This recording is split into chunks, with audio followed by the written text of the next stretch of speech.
this is crazy. This is nuts. The first episode, a year later, and we're doing face cam. That's We right. got the video And going. this is so strange because we've never seen each other before. I had no idea what Joe No, looked like before this. yeah, and frankly, I'm disappointed. Not impressed, sir. I expected a little more, but I guess we get what we get. I guess yeah, what is how it goes. We're at the barrel. I don't know. For some reason, the video seems to have given Joe a stroke, and he's forgotten to speak English. Now that he lives in a completely visual medium, he's forgotten how to speak. Well, Nope, that's not it. no, it's funny because I mean, eventually it'll be better, but my webcam is like not there, but your quality is like so good. Like we're just, if I feel like I'm CRT TV and you're flat screen, you know? Well, as we discussed when we first got on, I needed to showcase Yeah, copies of Dune it's great. that I have. You have so There's many. also There's also this book here. This is far from topic, but You want to pull it out? it's not going to make any sense. No, it's not going to make any sense. But Oh. it's called Homer Price, and it's like this. I am going to pull it out actually because I want to see when it was published first. It's like a kid's detectives book, like Okay. Encyclopedia Brown or whatever. And let's see here. Let's see if we can find where the original publication date.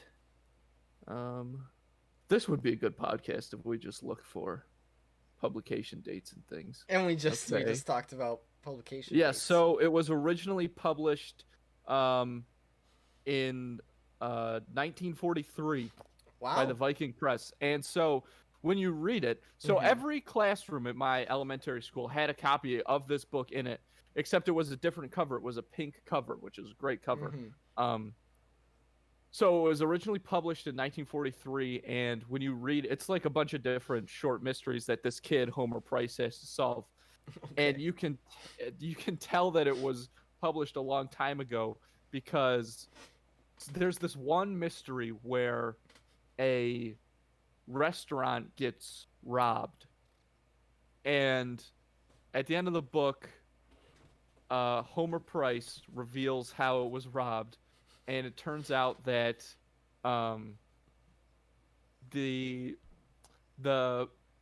it was robbed by a man and a woman, and they for somehow the way they got away with robbing this place was the man was dressed as the woman and the woman was dressed as a man. Mhm. So here's how he solves the murder. This is his big explanation. The sheriff and everybody is gathered around, and Homer Price steps up on his little apple box and goes, "I know how they did it. When a man," because he was at the restaurant the day of the robbery, and he saw this couple sitting, Okay. and he goes, "When a man and a woman go to a restaurant, the woman sits with her back against the wall to face out to the restaurant so that everyone may gaze upon her. And the man sits facing the woman. This time they reversed it, which can only mean that the man was dressed up as a woman and the woman was dressed up as a man." What? And they're like, "That's all the proof we need. Send him to the fucking electric chair." What? Homer Price, you nailed it. I'm assuming you added that last bit. But, Yeah. holy shit, that's so crazy. And the end. That's the end. Yep. And everybody Oh my lived God. happily ever after, Jesus Christ. confiding to the gender norms of society. Jesus. Homer Price too real.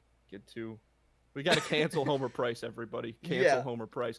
I should say, maybe I Mhm. should say real quick is I have Okay. that book as a joke. It's Yes. too long of a story to get into, but I assumed it was a goof, a gag. It was gag related. It was a goof. Yeah. It was good gag. Good gag. We have those goofs and gags here So- on Film Juice.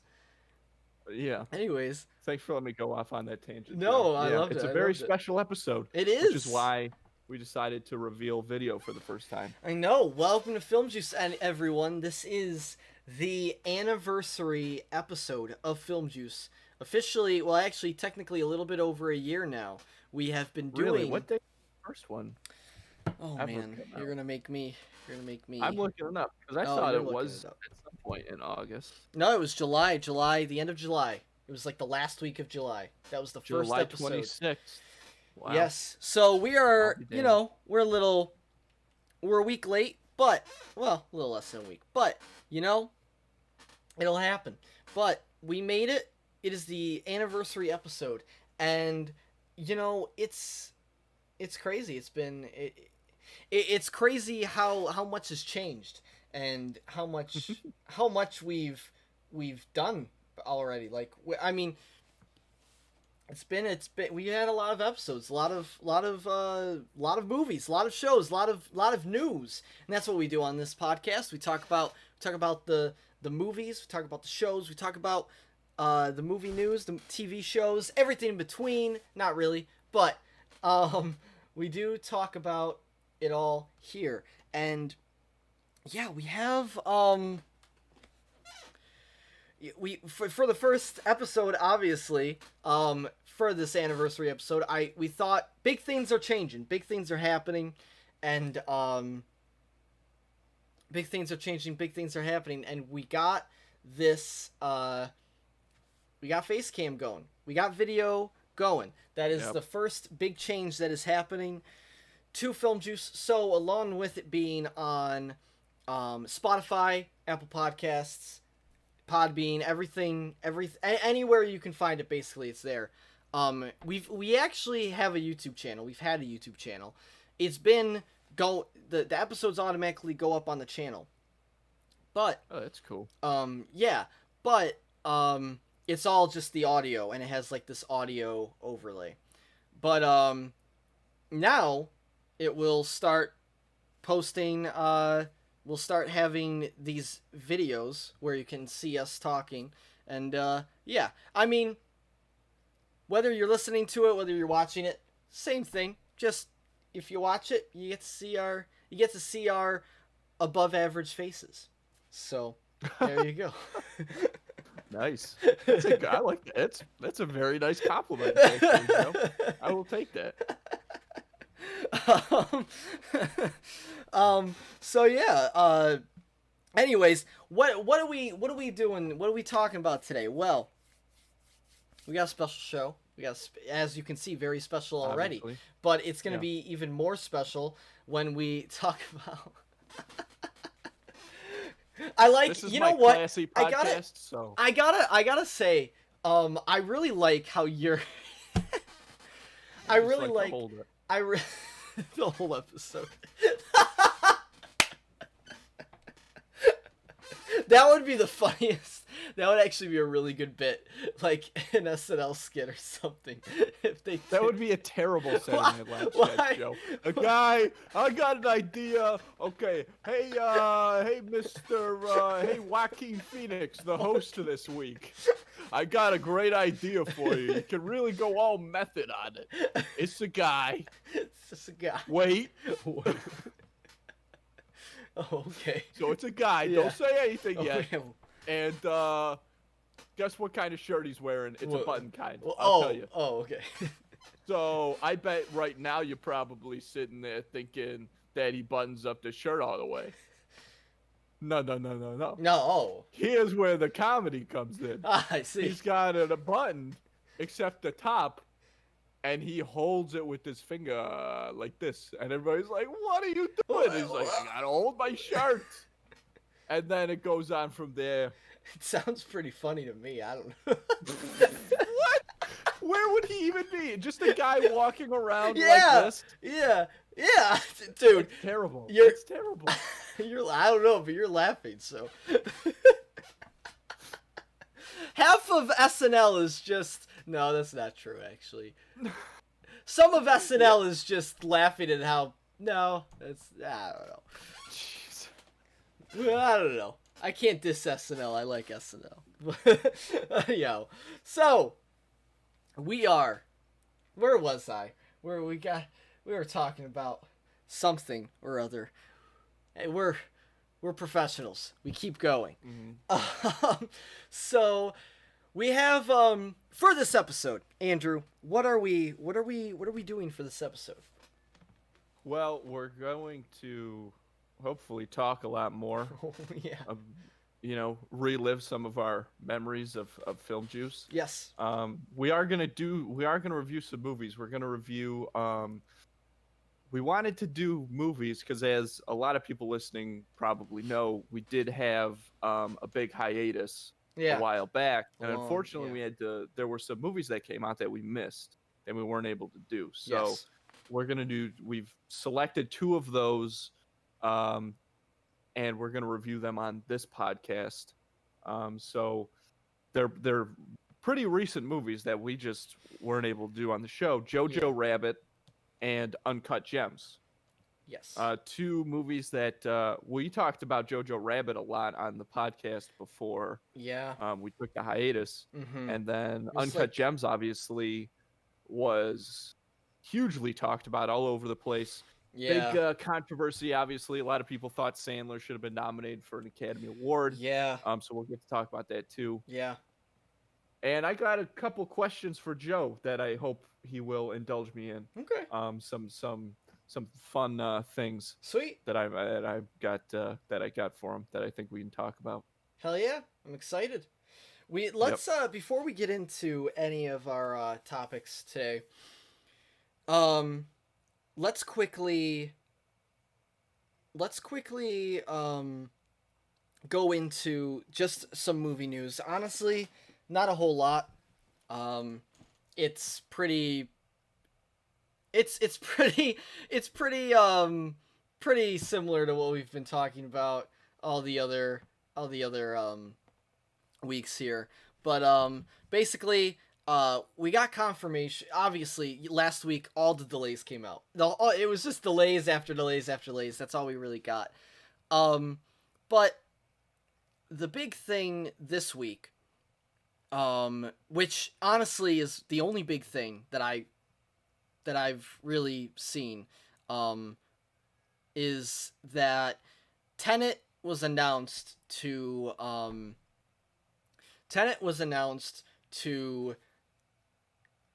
release at the end of August, beginning of September in other countries, and in select areas here, like sometime in September, which is great because obviously we all want to see that movie. I think it sucks that our country sucks so much that other people get to see it before us, and I don't know. It's a bummer because of how people have handled the situation over here. You know, we're not opening up as soon as we probably could have, and because of that, in other places opening up, they can see the film before us, which is, that's how it goes. But it sucks because, I don't know, I'm usually really good about avoiding spoilers. I feel like this is the one time I'm gonna get burned really bad by it. I feel like I'm very well could be, and that's gonna be tough. It really sucks that, like, I don't know, that we kind of just have to hope that we don't get spoiled huge, like, by anyone. I don't know. We'll see. I'm still very excited to see this movie, and yeah, we'll see what happens. But that is the big that's what we found out. On top of the fact that it got delayed last week, we didn't know about it actually coming out, like, because it was just indefinite, like, when it was coming out. But honestly, it's coming out way sooner than we thought. It's just not coming out, like, it's not coming out to the U.S. Sorry, what'd you say? Yeah, nothing. I had heard some talk before about them potentially opening it early in, Europe Yeah. or whatever, Yeah. different countries. Mm-hmm. Um, and yeah, like you said, it could be tough to avoid spoilers on the internet. Yeah. Like you'll definitely, if you want to know what happens, you'll definitely be able Oh to yeah, find out.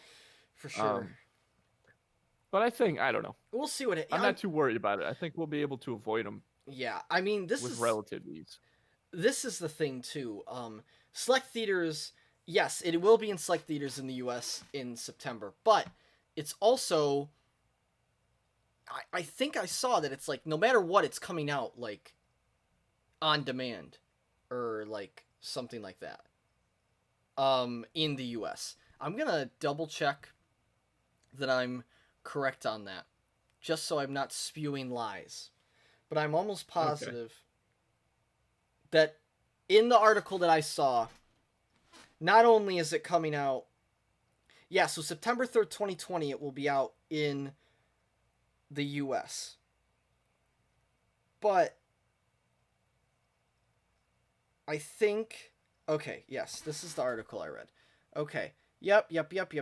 Launching in theaters at the end of August in a bunch of places overseas. Great. And then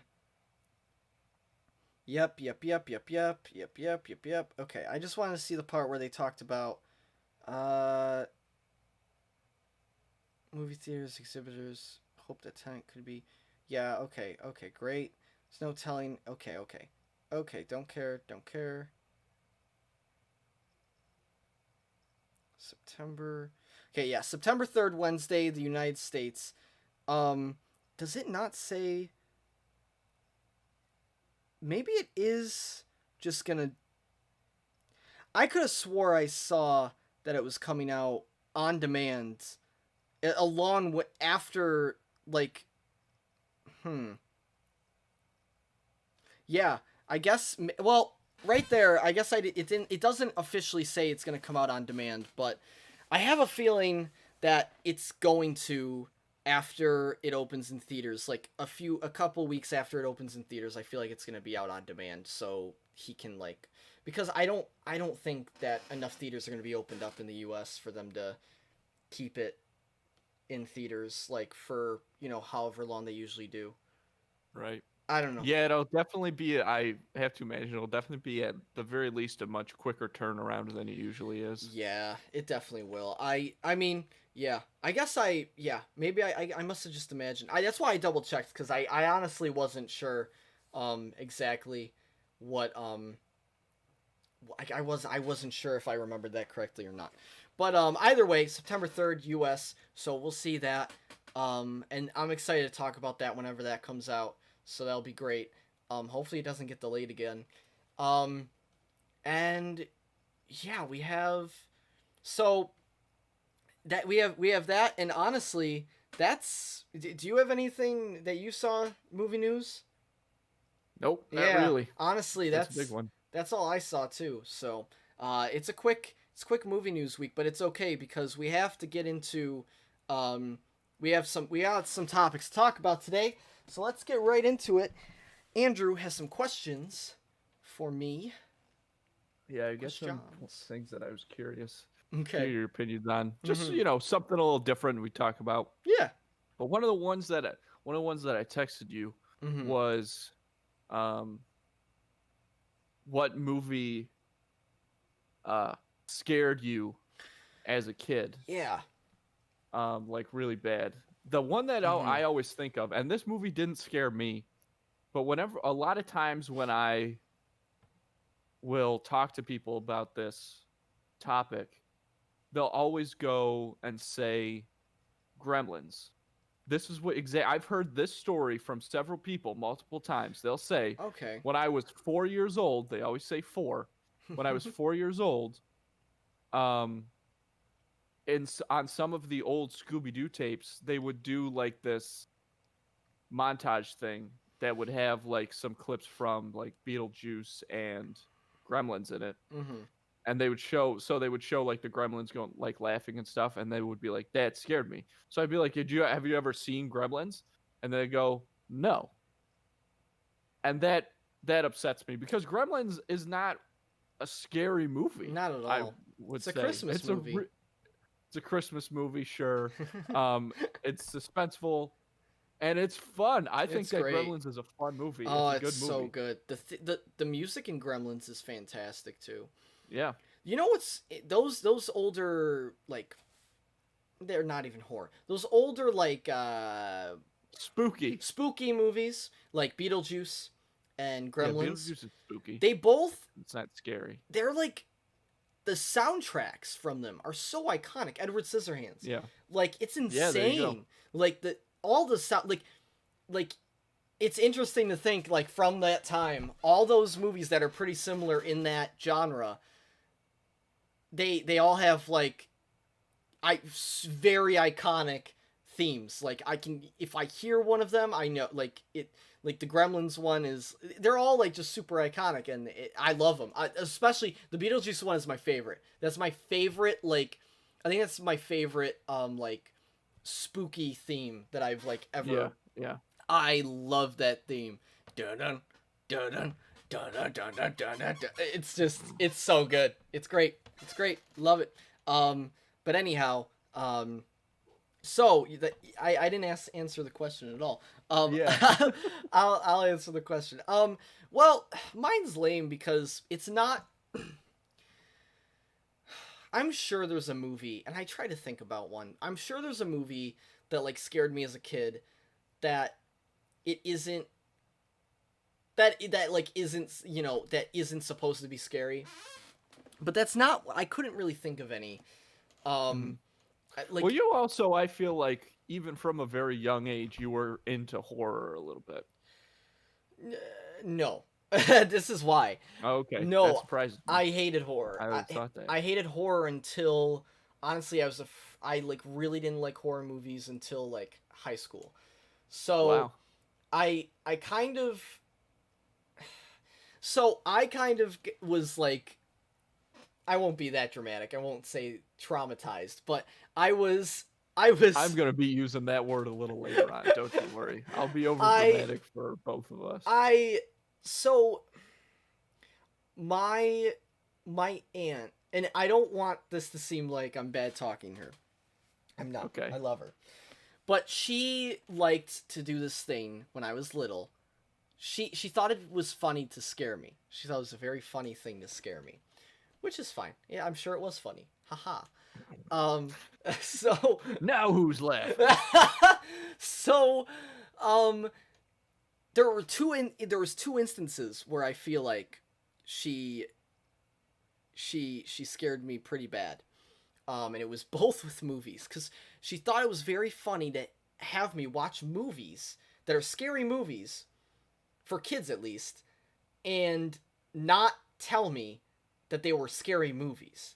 She thought it was very funny because I would watch them pretty funny. and then it would scare the shit out of me and then I would be it's the main reason I hated horror movies like for so long is cuz I hated It is kind of a fucked up trick to play on someone though. Did she just tell you like, "Oh, go watch these," or did she like put them on for you? She put them on for me. Okay, that's a little I don't know if that's better or worse actually. She would put them on for me and then I'd try to leave and she'd be like, "No, you Trying gotta to keep escape? watching," and because I'd figure it out after a while. But anyway, it was so anyway, she would do that, and I'll tell you, there's 3 movies that she did that with, and one of them is actually a movie I love now. The first movie I remember that she did it with me, and I was pretty little, was 13 Ghosts. I think it was called 13 Ghosts. It's no one knows this movie exists. This movie does. I don't even know like what it's about. It's awful, but it's this old horror movie called 13 Ghosts. I'm sure it's awful. I'm sure it's not even that scary. It scared the shit out of me as a kid. Don't remember anything about it, so I can't tell you anything about it. But it was scary. The other one. This one impacted me a little bit more. You know the movie Child's Play? With Yeah. oh, hold on. With Child's Chucky. Yeah, with Chucky. That that movie was that's the big one. That was the scariest movie that I've ever seen. And I still haven't watched that movie to this day.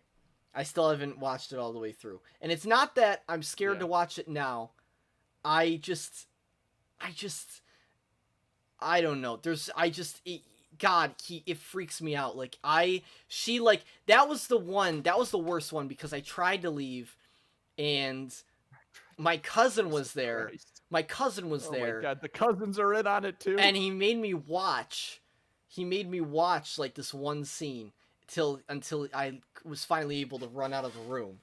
And I was like I hated it. It was terrifying. It was not fun. It was not fun at all. And ever since then I've been terrified of Chucky, and I'm not well now I don't at high school I was like it's not like Yeah. I got over it over Now I ain't scared enough. no, it's scared. No, no. But that's the thing is like it's not like I don't know. It's I never just looking back on it. It's like why the hell was I afraid of this? And I think part of it is like the idea of being forced to like watch something scary. I think you build it up in your head as a kid. Mhm. So I think that was part of it. So anyway, I watched this. So Chucky was scary. That was one I did not like at all until recently, where honestly, supposed to be a funny movie.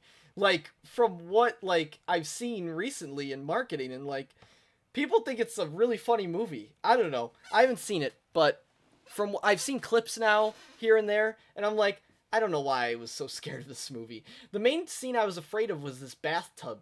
I think there was this scene with a cane, and I don't remember it enough. I probably shouldn't even say. There's two scenes that I remember, and I don't remember Okay. them well enough to recite them. But if people have Right. seen the movie, there's a scene with a cane that falls over, and it's really bad remembering it back. But this cane falls over, and this woman dies, and I'm like, ah! And then there's this scene with a bathtub, and I think he puts the toaster in the bathtub, or he puts a TV in a bathtub. It's something like that. Anyway, terrifying.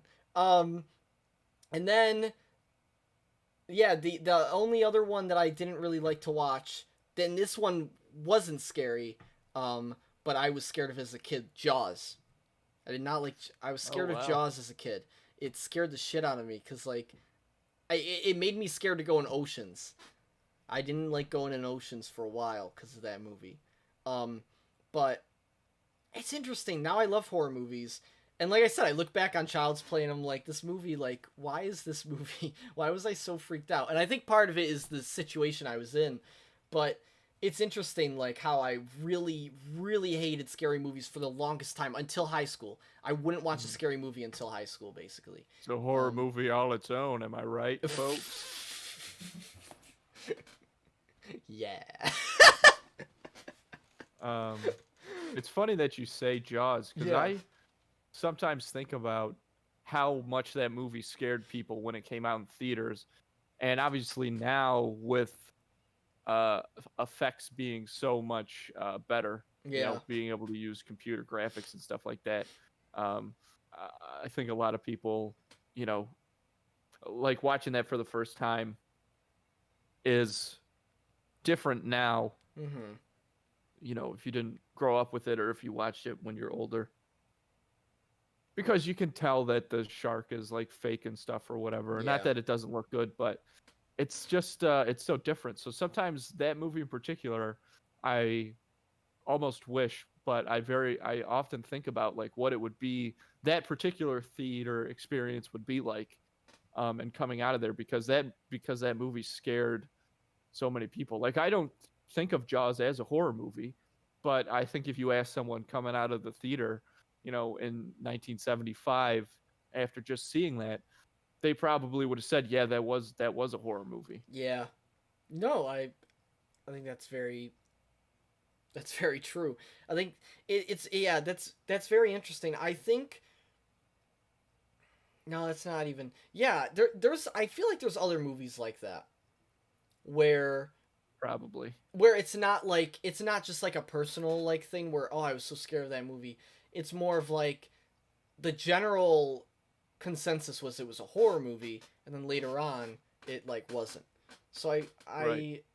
I'm curious if there's I mean I can't think of any off the top of my head, but I'm sure there's more like that, which is really interesting to think about. I want to know the ones that I want to know the child traumatic experiences that you've had with these. Well, nobody locked me in a room and forced me to watch Chucky, so these are not going to sound that bad. But both of mine that come to mind, there's one that did a little bit. There's one that did a lot. And when I was, when we were thinking about like what we wanted to do on this episode, if we wanted to have some like different talking points than we typically Mm-hmm. do, and this one came up, I was thinking about it, and this movie obviously popped into my head immediately. And I realized that I still have some nightmares about this movie.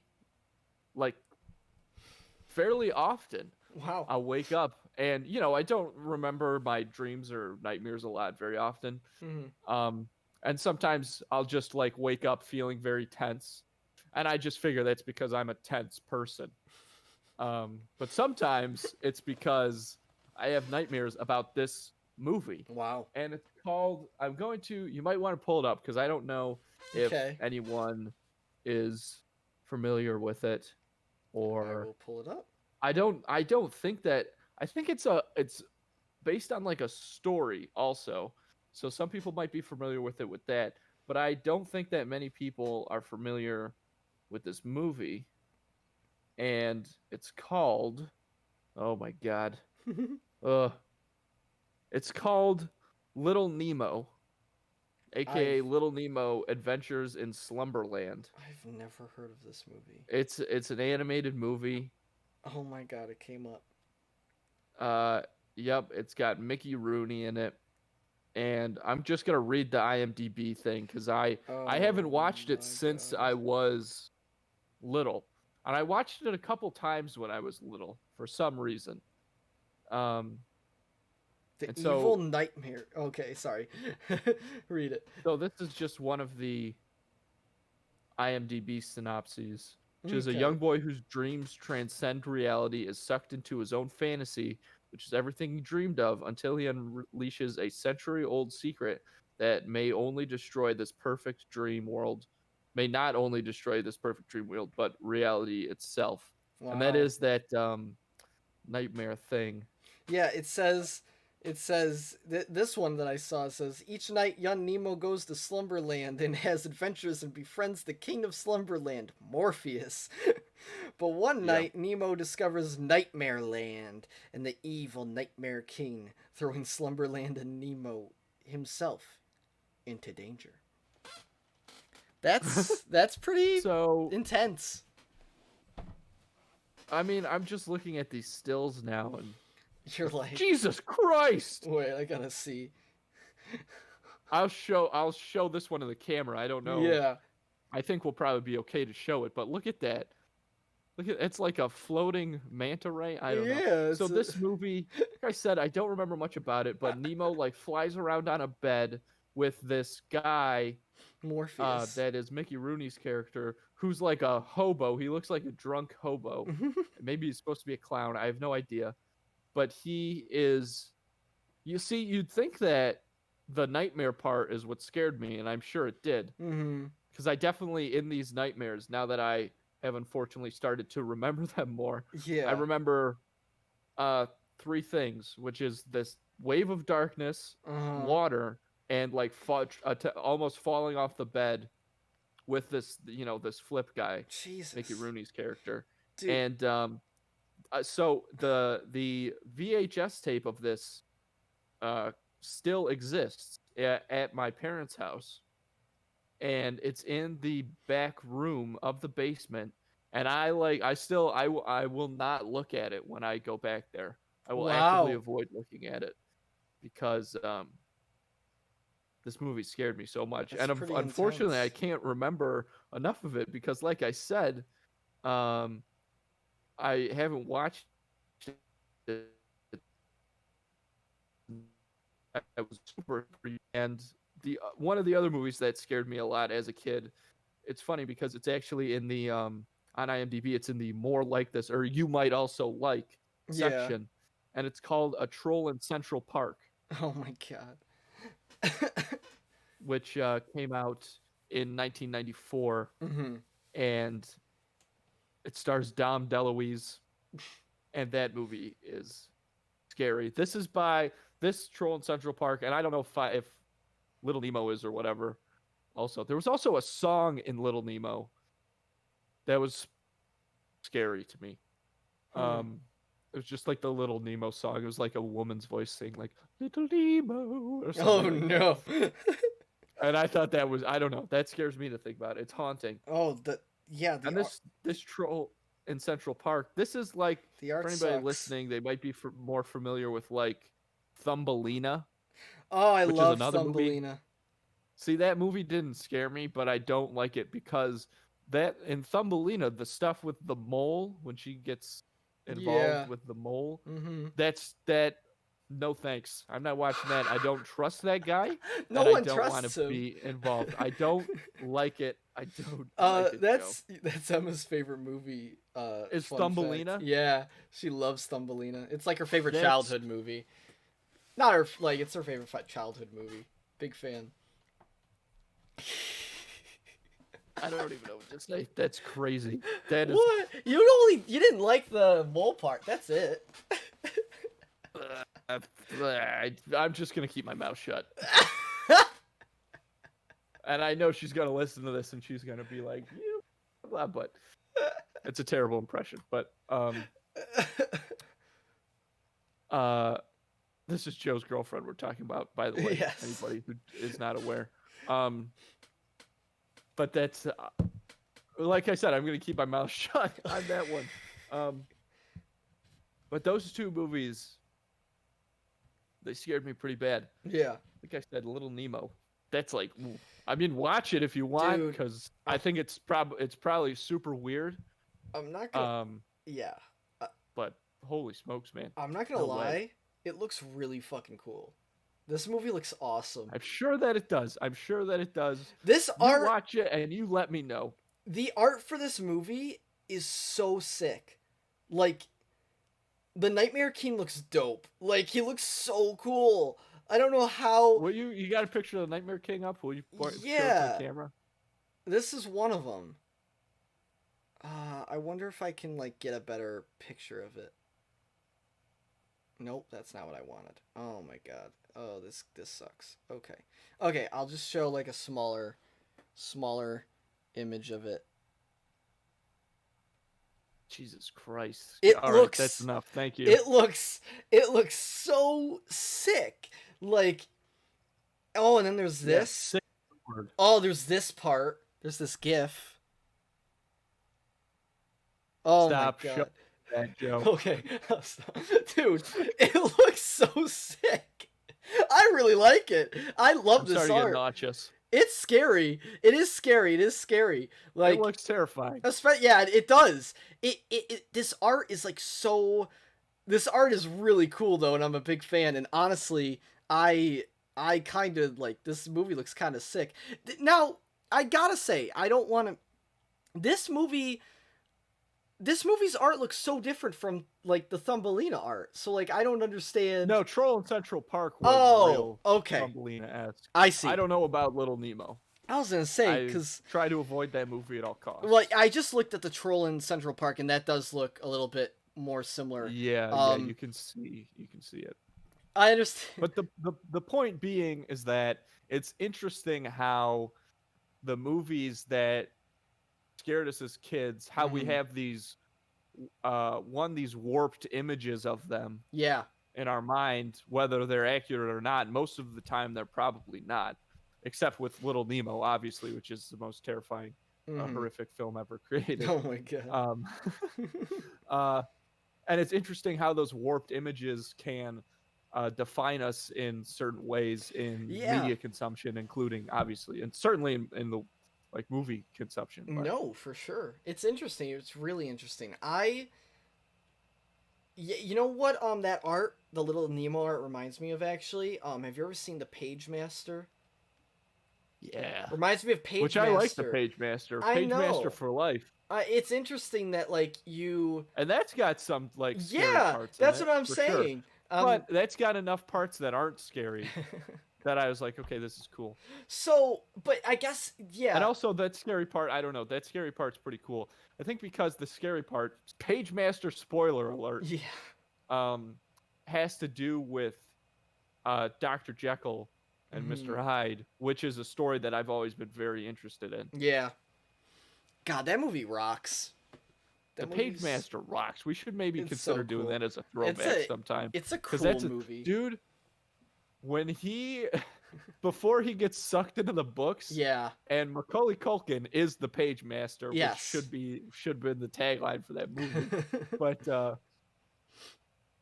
he's like this, nerdy kid, and he's like very safe, and he's wearing like a helmet, and he's got like all this crazy safety stuff on his bike.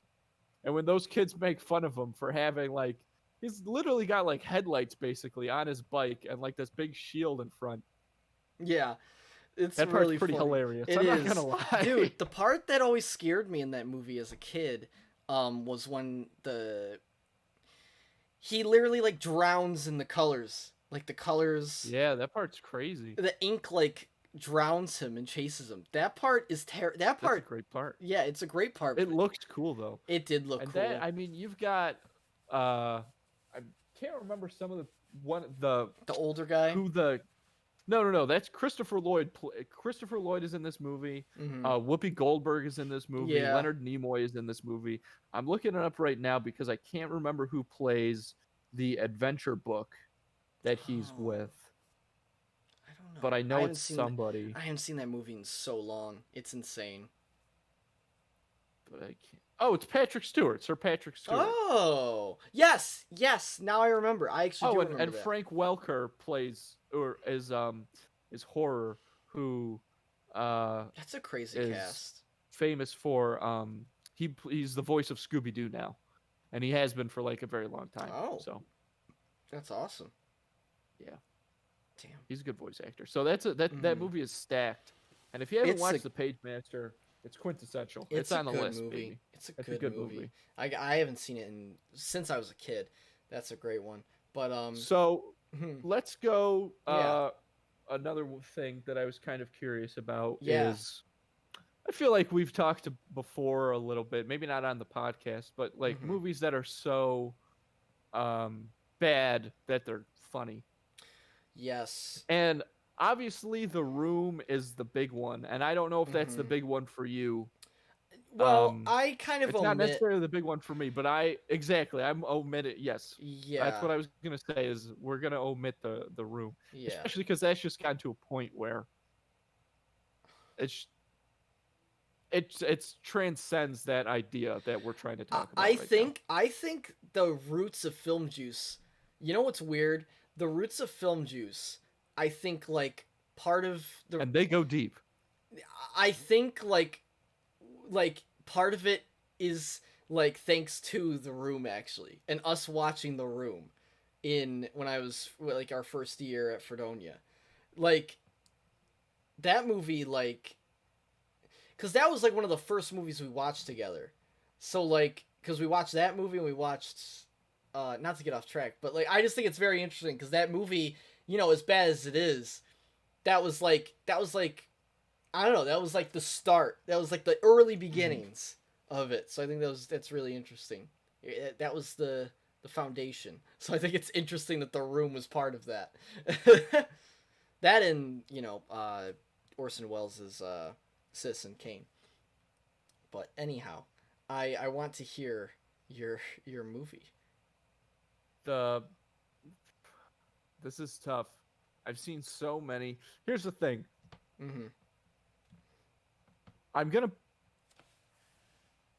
say top 2. Okay.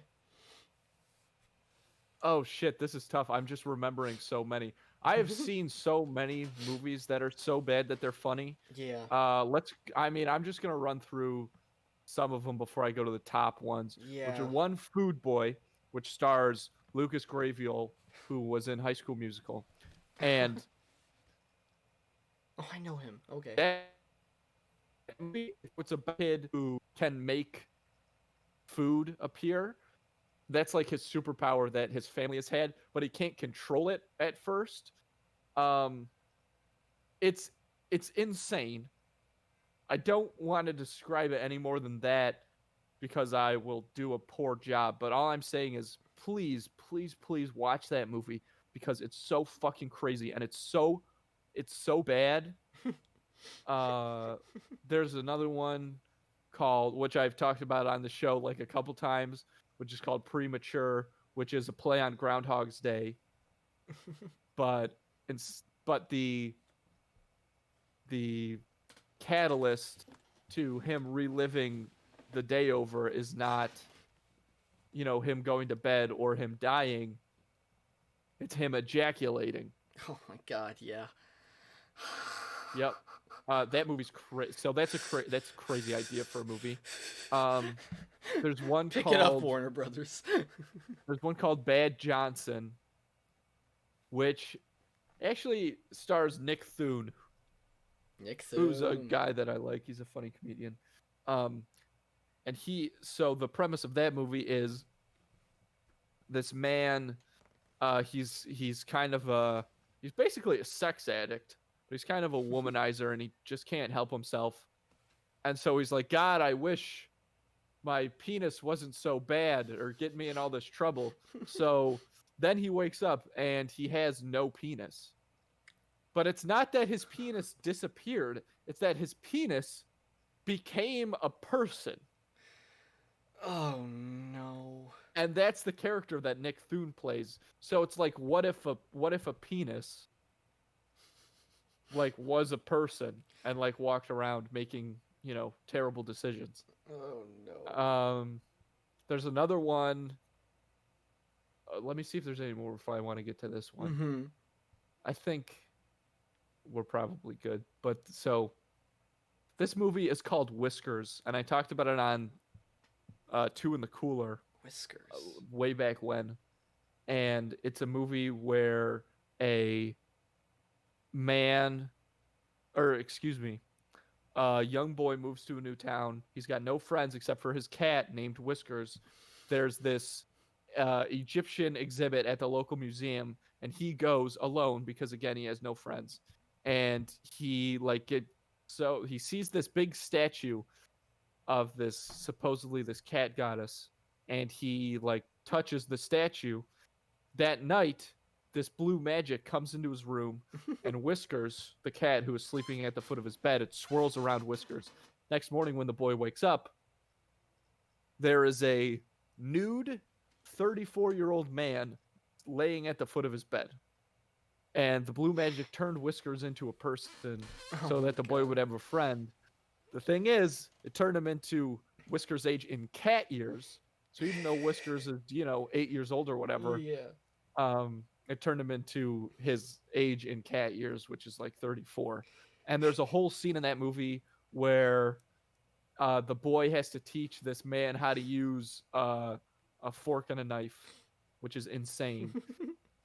The top two, I'll say, so the runner-up here is any Disney Channel original movie. And I wish I could go through all of them with you. There's some really good ones. I mean, The 13th Year. Oh, Luckily, my Irish God. is the one that people always talk The about. 13th And that movie Year, is crazy. The Mermaid. But the 13th Year, That's my, yep. That's unreal. There's a character in that movie named Jesse, who's kind of the nerd, and he says the saddest shit in that movie, and nobody cares. There's a movie called Up, Up, and Away I don't about remember this that one. superhero family. Oh, no, I don't. And the weakness, their kryptonite, and this goes for all superheroes, is tinfoil. There you go. That's the whole movie. You've basically seen it. That one you don't necessarily have to watch.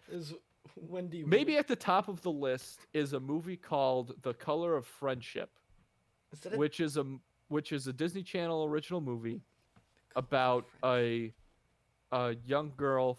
It takes place in the 70s.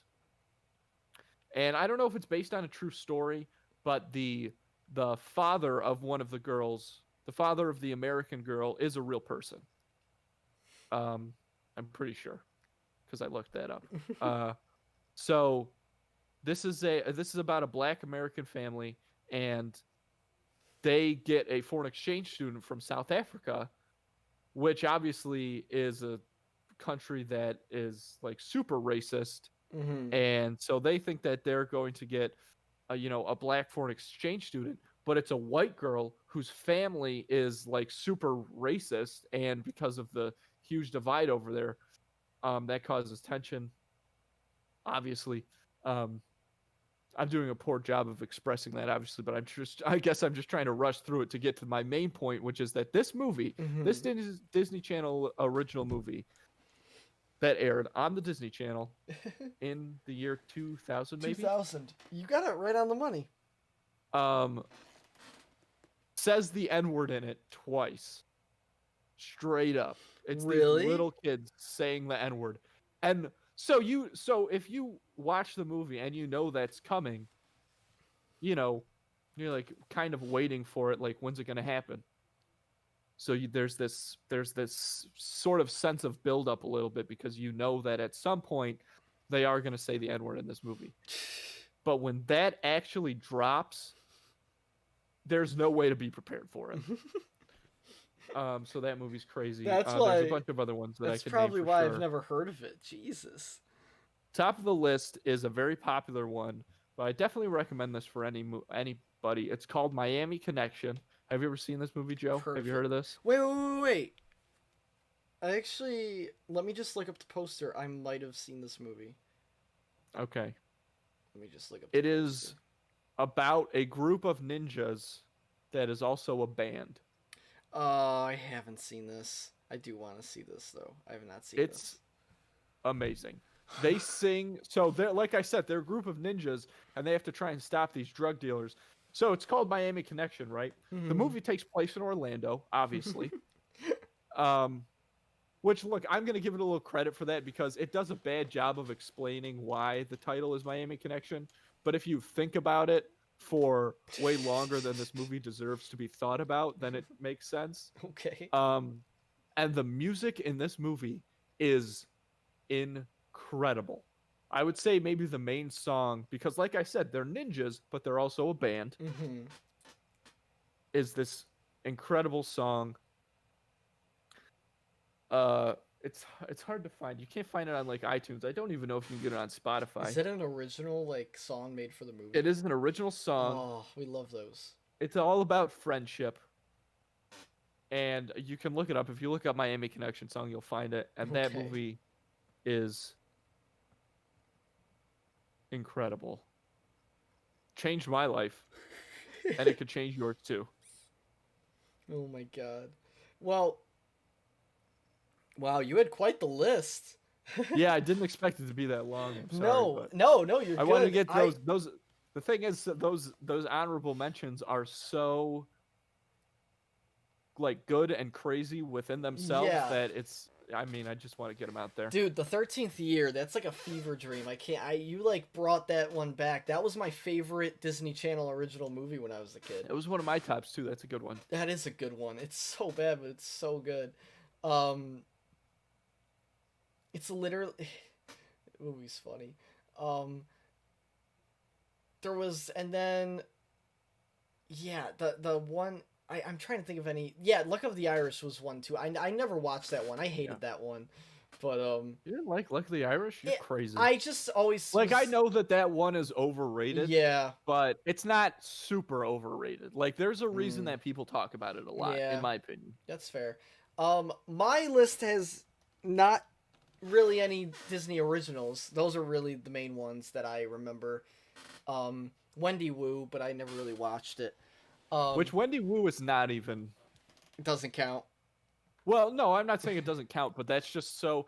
That's from an era where, I mean, at least not yet. Mm-hmm. Perhaps as the years go by, like that's not as crazy Yeah. because that like they were putting a little more effort when once by around the time Wendy Wu came out because that was sort of at this time when Disney Channel sort of surpassed Nickelodeon and Cartoon Network as at that time the number one kids because they had Hannah Montana, which were Yeah. massive hits. Yeah, you're right. So they were really kind of pushing things. Whereas you compare to, I don't know if this is the only other Disney Channel original movie that Brenda Song did, but a movie called Stuck in the Suburbs, which came out years before even Zach and Cody. She was on that Mm-hmm. show.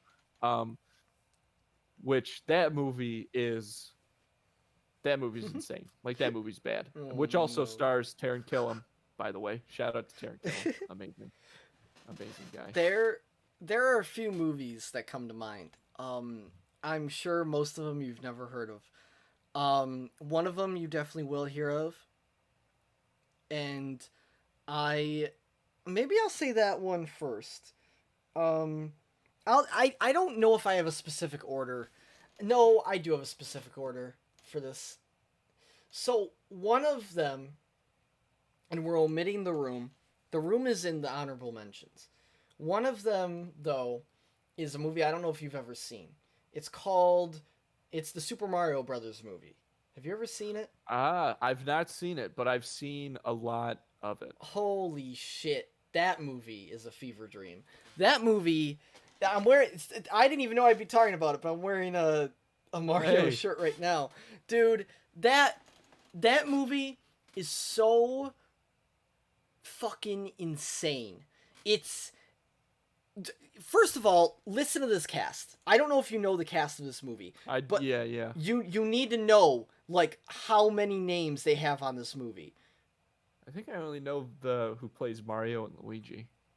Which are obviously two pretty big actors. Yeah, Bob Hoskins is Mario, which kills it. The John I'm gonna Leguizamo. Yes, Leguizamo is Luigi, who also like he just he honestly like I like that guy a lot. He sometimes stands out. His moments kind of stand out too. Like he has some really funny moments. And then Dennis Hopper, Bowser. Dennis Hopper is Bowser. That's insane. I didn't know that. It's insane, dude. It is so absurd. And if you have ever played, and that's honestly, those are the three big ones. And then there's Samantha Mathis, who plays Princess Daisy. But if you have ever played the games, have you ever played the Mario games? Not really. Okay, so do you know anything? You don't know anything about like the lore, or, like I know that he's a plumber and that you've got to jump on things and there's mushrooms and that Bowser is the one that kidnapped Peach. Okay, so in the OG, right? Okay, yes. So you know enough, and you know that Bowser's like a dragon, right? Yeah, he's like a cool guy. This movie, if this movie wasn't called the Super Mario Brothers movie, you wouldn't know. Like this movie almost has this movie has almost nothing to do with the Super Mario Brothers movie, other than they like have the same names. Like it's insane how it's just nuts, and it's an absurd movie. I can't get into it too much, but there's this one moment that is the funniest moment in the entire movie, and I urge anyone to watch it. There's these things called bombs. There's these little bombs, and they walk around really slow, and then they blow up. They have eyes on them, like giant eyes on them. And there's this part, I don't even remember what happens because I haven't seen it in so long, but this bomb is walking out, and it causes big explosions, but they look really cute. And this bomb comes out, and they're like in the middle of fighting or something, like Bowser and Mario, they're doing something, and Bowser and he sees the bomb, and he goes, "Ba-bomb," and it zooms in on his face when he says it, and then I don't know. I don't know. You gotta watch it. It's amazing. It's so good. It's Yeah. just this movie is so bad though. It has nothing to do with the games other than the characters, which is fine, but it's not fine because And it's then terrible. It's a terrible movie. Um, I it's think that so that's bad. what would distract me from, enjoying the how bad the movie Yeah, is is because of how inaccurate it is to it the video is. game. It That would make is. because that just I can't help it. That just makes me so mad Yeah, with anything. yeah. Like Um, it takes place in an don't get me underground. started on fucking Percy Jackson. I'll lose my goddamn mind. Oh shit. That's a guilty pleasure movie. The first one, not the other ones. The first one is a guilty pleasure movie. I understand they got a lot of things wrong with it. They got almost everything wrong with it. They completely took Ares out of it. I get it. It's not good. You don't get it, Joe. I love those books. Fuck off. Listen, Don't tell me. Oh no, he's steaming. I cannot, Joe. I cannot get into this. Okay. I know that Okay. I should, Okay. but if it happens, Okay. it's just not gonna be good. Okay. Okay. I don't wanna. I don't want you to blow a blood vessel. I... Oh no, dude, we don't have to. Joe, just move on, dude. Okay, Just move on. okay, Just back off, man. okay. Just back off. I'm trying. I'm trying. Okay. Oh, okay. We're moving away from Percy Jackson. Oh no. Oh, okay. That is something for another day. That's Pandora's box right there. So we have so that's one of them. That's Super Mario Brothers. That's one of them. Another one is a movie called Shark Exorcist. What? It's the worst. It is one of the worst movies I've ever seen. It's called Shark That's awesome. Exorcist. And it's about a shark that's a demon, and this movie is actually more about this movie is more about I think I am very confident that this movie was made to be a porno, but it like wasn't. Like it couldn't get past, like it couldn't become a porno. Like there are so many scenes in this movie that like are borderline like porn. And like it isn't, but it's there. It's almost there.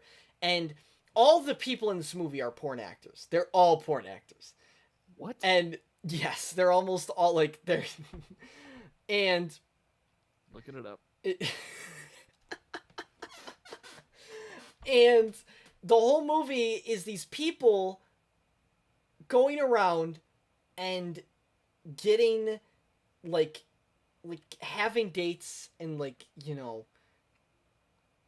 they're doing shenanigans, and it's about this killer shark that's a demon, and it's killing all these people that are dumb and like that are like just doing I can't. It's hard to summarize this movie, and the reason why is because this movie has so many scenes. And Andrew, I think if I showed you this movie, and I've thought about having us watch this movie. If I showed you this movie, I think you would actually be upset. And I think you'd actually be mad at me for having you watch this movie. Like I think you'd be upset because I wasted your time like with this movie. It is basically about nothing. There are so many scenes that make no sense in the movie and that are just in there because they're in there. Like that have no like purpose for the movie itself. It is awful. It is, but it's so bad that it actually makes me like it's a movie that I can only watch so much though, because I would lose my mind if I had to watch it too many times. That did you see anything for it? Yeah, I saw a little bit of it. It looks insane, and it looks like it doesn't know what it wants to be. It's really bad. There's this scene where one of the main characters who is trying to summon the shark for some reason. She like is a devil worshiper or something. She is in a graveyard, and she like basically, I guess she's getting possessed by the shark, but they never explain that. But I guess that's she's Okay. getting possessed by the shark, and she starts like she doesn't actually like touch herself, but she like low key like is having an orgasm, and it's like it's crazy. It's a crazy movie. It's weird. It's a very weird and crazy movie. You don't say. If you watched it, you would hate it. I That's the tagline for that movie. Actually. If I you watch this, you're gonna hate it. I yeah. Basically, and those are the two. Those are the two. There are more obviously. There are more. You know what's funny? I almost opened with the Twilight movies, cuz but I hate to say it, but that movie isn't so bad that it's funny. That movie just falls under guilty pleasure. Like Yeah, I was gonna say. it's more of just a guilty pleasure. Like for me, like same with like Percy Jackson. Like Percy Jackson's bad, but for me it's a guilty pleasure. And I understand why people hate that movie, and I know it's not good, but that's like a guilty pleasure movie. So like it's the same thing with like the Twilight movies and like um stuff like of that nature. And Back in Action. Like Back in Action's another one, which I know you also hate that movie. That movie I also think is a guilty pleasure for me. So, um yeah, yeah. I want to say one more and then we can move on. Okay. I don't know if this counts. Have you ever seen the Night at the Museum movies? Yeah, I like those movies. I like them too. But like after the first one, they're not that good. I don't But know, Battle of the Smithsonian, I Battle dig of that the, movie a little bit. I dig that one. I But the third one, I don't think that movie is bad like a lot of the movies we just talked about. I think that movie is just like, trying to squeeze the last amount of cash they Mhm. can, and it was super lazy movie. Yeah, and but not like very good. yeah, I guess you're right. Yeah, that's fair. Okay, well we'll move on.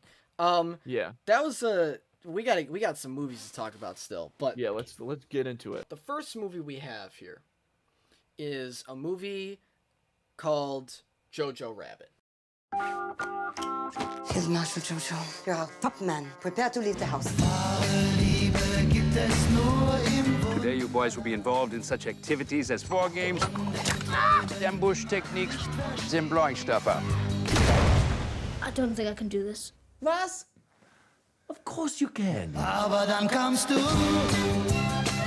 was your age, I had an imaginary friend. Got me in so much trouble. Kids, it's time to burn some books. Jojo Rabbit, and yeah. Do you wanna introduce this movie, Andrew? I'll give it a shot.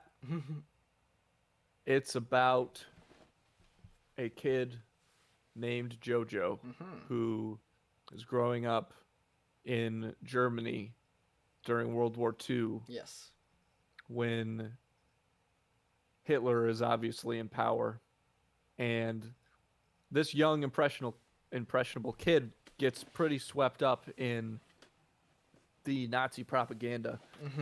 So he tries to join the Hitler Youth, and he ends up, this might be a spoiler, so I'm not going to say, but he ends up not being able to. So he kind of falls into this job, working at the office of Sam Rockwell, who plays a Nazi captain. So good.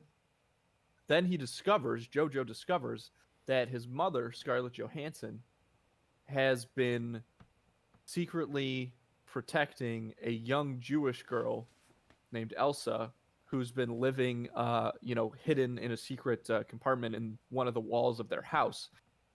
So now Jojo is really struggling because he does, he's fallen into believing all this Nazi propaganda, and his enthusiasm, or his ignorance, you could even say, whatever, his obsession goes so deep that his imaginary friend is Adolf Hitler, portrayed by director and writer of this movie, Taika Waititi.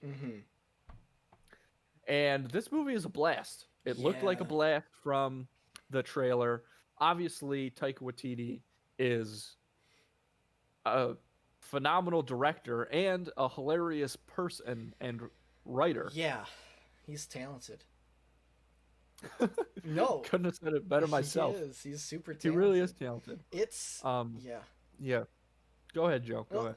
Well, this movie, I agree with you. This movie is a blast, but from the trailers, like, that's especially like the vibe you get when you watch the trailers for this movie. And I'm not gonna spoil anything here. But this movie, it gets deep. It's not just a funny, haha movie, like parody, like No, you know. Yeah.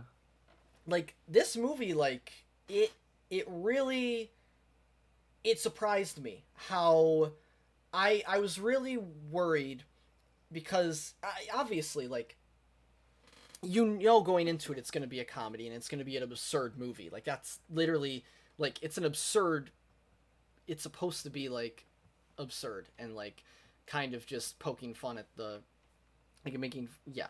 so the thing that surprised me was how this movie doesn't shy away from serious topics and serious moments.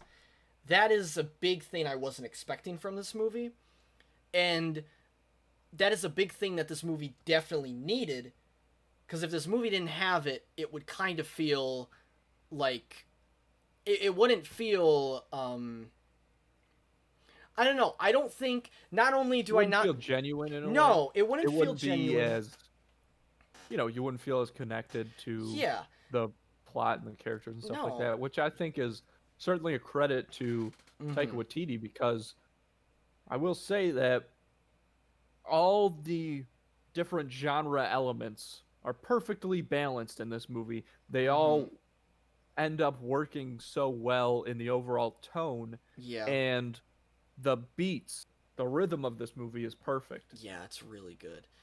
This movie, and along with that, I will say I don't think this movie would have worked without, the movie taking itself, like, seriously towards certain parts of it. Because if this movie didn't, I was worried that this movie was just going to be a comedy through and through, which is, it's a comedy. Like, like, there's funny moments, of course. But when you're dealing with a topic such as this, because this is a, it's a touchy subject. It's a very, like, serious thing that happened. So when you... That's just a good description of World War II. Should put that in history Well, book.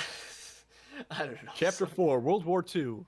It's a very serious thing that happened. It's a very it was very devastating for so many people. Yeah, so it's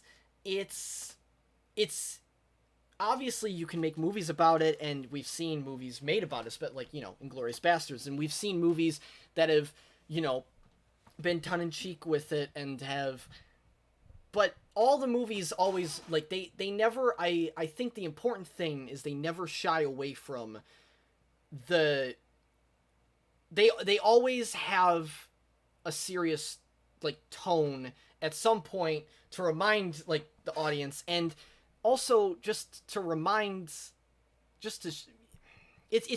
think it's very important to acknowledge to acknowledge like Right. that stuff. So when I saw this movie, especially the previews, I had a feeling that it was gonna do that because it has so many names and like these amount of people, and especially Taika Waititi, I don't see them as tone deaf people. So I really there was just like a small worry of mine that I was like I have a feeling this could maybe like miss the mark a little bit, but it doesn't miss the mark at all. It actually hits a home run with it because like you said, it perfectly balances the themes of its comedy as well as the themes of its comedy as well as the more serious and dramatic tones, which Right. I'm glad this movie had because it would kind of come off a little. I don't think this movie would have came off as well at all if it didn't have those. Yeah, I think that it definitely takes the subject matter very seriously. It doesn't take the characters seriously. Yes. I think a good one of the most impressive showings of that is with Jojo's fanaticism, because I mean Jojo, I wouldn't say that the audience's perception of him is of an idiot, right? No. He's just a little kid. Yes. But he's certainly, and he's definitely ignorant in some ways, but he's not stupid. He's not stupid, and in some ways he's very smart for a young kid. Yeah. But the fact that he does that, we do sort of, we don't see him as dumb. But we do see how easily he gets swept up in this Nazi fanaticism. Yeah. Just shows, how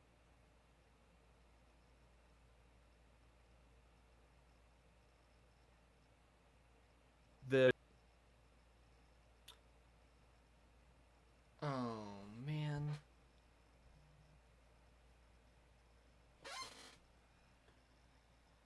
Oh no. Wow. That is the first time that's ever happened.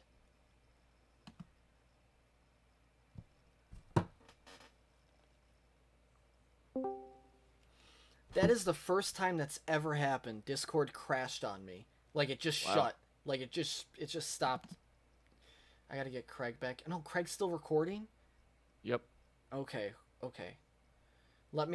I'm so sorry. You cut off at, I'll tell you exactly where you cut off and you can try and, I'm sorry, I don't want you to lose your spot.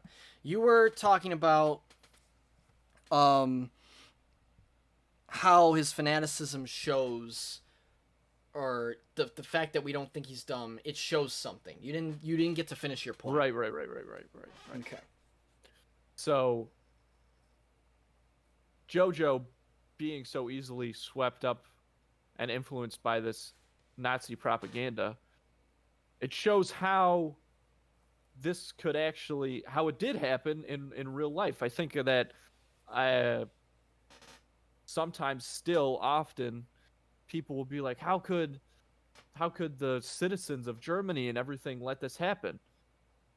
And there it is. People say that with Donald Trump, like, how could these people be so stupid to vote for this guy? And the fact is, maybe some of them are, but a lot of them aren't. They just have a guy who's telling them what they want to hear, and they're so desperate. Because remember, when Hitler took over Germany was in bad shape. Yeah. And especially after they had to, after the heels of World War I, when they got punished by the rest of the world, again, they were in bad shape. So when you have this guy just telling these people, what they want to hear, of course you'll get swept up into that. And so by introducing Jojo to us as a a character that we can in some ways respect and understand, it helps us understand how this actually happened in real life. No, yes, that's the other thing is this perspective is so. I haven't seen a movie take this perspective. It's a very unique perspective and a unique take on this topic, and I think it's actually very well done. And I think it's very well done, and I think it's it shows how much, like, you can tell that the people involved in this were very, like, they obviously, like, knew what they wanted to do, and they knew what they were doing, and they knew they weren't, like, just, like, taking something and, like, making fun of it. Like, they knew it was, like, more than that, and it was bigger than that. And that's exactly what this movie does. And you can't really expect anything less from Taika Waititi. I mean, he's insane. Like, he's done, obviously, he did the Thor movie, Thor Ragnarok. Then he did the movie, and now he's doing the show, What We Do in the Shadows. The guy has serious talent, and now he's gonna direct. Isn't he directing? He's directing a Star Wars movie, so, like, yeah, it's crazy. So yeah, it's pretty nuts. Anyhow, moving forward from that point, this movie, I want to say, and I want to hear what you have to say about this. This movie is shot so fucking well. It is so. The colors in this movie are like everything. How this movie looks is incredible. It looks so good. Like, there are so many shots in this movie. I loved them. I loved every shot, like, in this movie, and this is one of those movies where you can have a still. Like, you can just take a still from any point in the movie and it can be a poster. Like, or you can hang it up on the wall. Like, it is so well composed. It is so beautifully graded. It is just perfect. And there are so many, like, symbolic shots that I'm sure you love the shit out of. Like, there are so many of those in this movie, and they are amazing. I can't even. I want to talk about one shot specifically that it like. Do you ever see a shot and, like, it almost makes you cry? Like, I know that's. Yeah. Like, it's not like. And it's because of. It's not like. It's because of all the things surrounding it. Like, it's because what the shot means, and it's what it's about. In this movie, and I don't know if you know exactly which shot I'm talking about, it's a shot, it's one of those recurring shots, and it's it's a part where, it's a very big thing that just happened, and you just found out about it. But the way they reveal it with this shot, and the way they set it up with other shots in the movie, I think you know exactly what I'm talking about. Yeah. When that shot, like, happened, before the character even realized what happened, because you see it before the character sees it. Yeah. Dude, I lost it. Holy shit. It was like, it was so well done. Like, it. Absolutely. And like you said, the fact that it was recurring it just adds so much more emphasis in that moment. It adds an element of almost abrupt shock, because no matter what, that would obviously be a very powerful moment in the movie. Yeah. But thinking it out that much, beforehand, it's crazy. It really hits you. It strikes you, like, the second that it happens. Yeah, it's excellent. It's really not. Yeah, you're right. It's so good. And other than that, there's so many shots like that. But it's I think it's very hard for a movie to just show a single shot of something and with no other with no there's no music, there's no dialogue, like it's just a shot. It's there are very few experiences where just a single shot of something struck me that hard. Well, it's tougher to do than I think a lot of people would expect. It requires so much pre-planning for that one, brief moment. And it pays off. It's not something that a lot of people have probably tried to pull off even. I mean, certainly they haven't pulled it off, but it's ambitious. Even the attempt, I think, it's ambitious. Is a lot to handle. This movie, I dare say, is so well done visually. It could be a silent movie, and you could understand what's happening. Yeah, I'd agree with that. I'm not saying the dialogue isn't important, and I'm not saying that. No, I think you got me. Understand. Got you. One of the things that I thought was really interesting about this movie is there's a lot of scenes. Obviously, like I said, Hitler is Jojo's imaginary friend, or Jojo's idea of Hitler, because one of the things that when it was sort of showed, it made its rounds when this movie came out was these examples when Jojo is alone with Hitler, his imaginary friend. It shows, Hitler eating meat and Hitler smoking. Hitler was a vegetarian. I don't know if you know that. I did not know that. Yep. So these sorts of things where, story about that, but these sort of things are sort of shown throughout the movie when Jojo's talking to Hitler to show how little Jojo really knows about Hitler for being so infatuated with his propaganda. So one of the things that's interesting is obviously in these scenes, it's just the two of them. It's just Taika Waititi and Roman Griffin Davis, who plays Jojo. And it's very interesting because it's almost like Taika Waititi he's essentially directing Davis on camera. Yeah. And it's interesting, but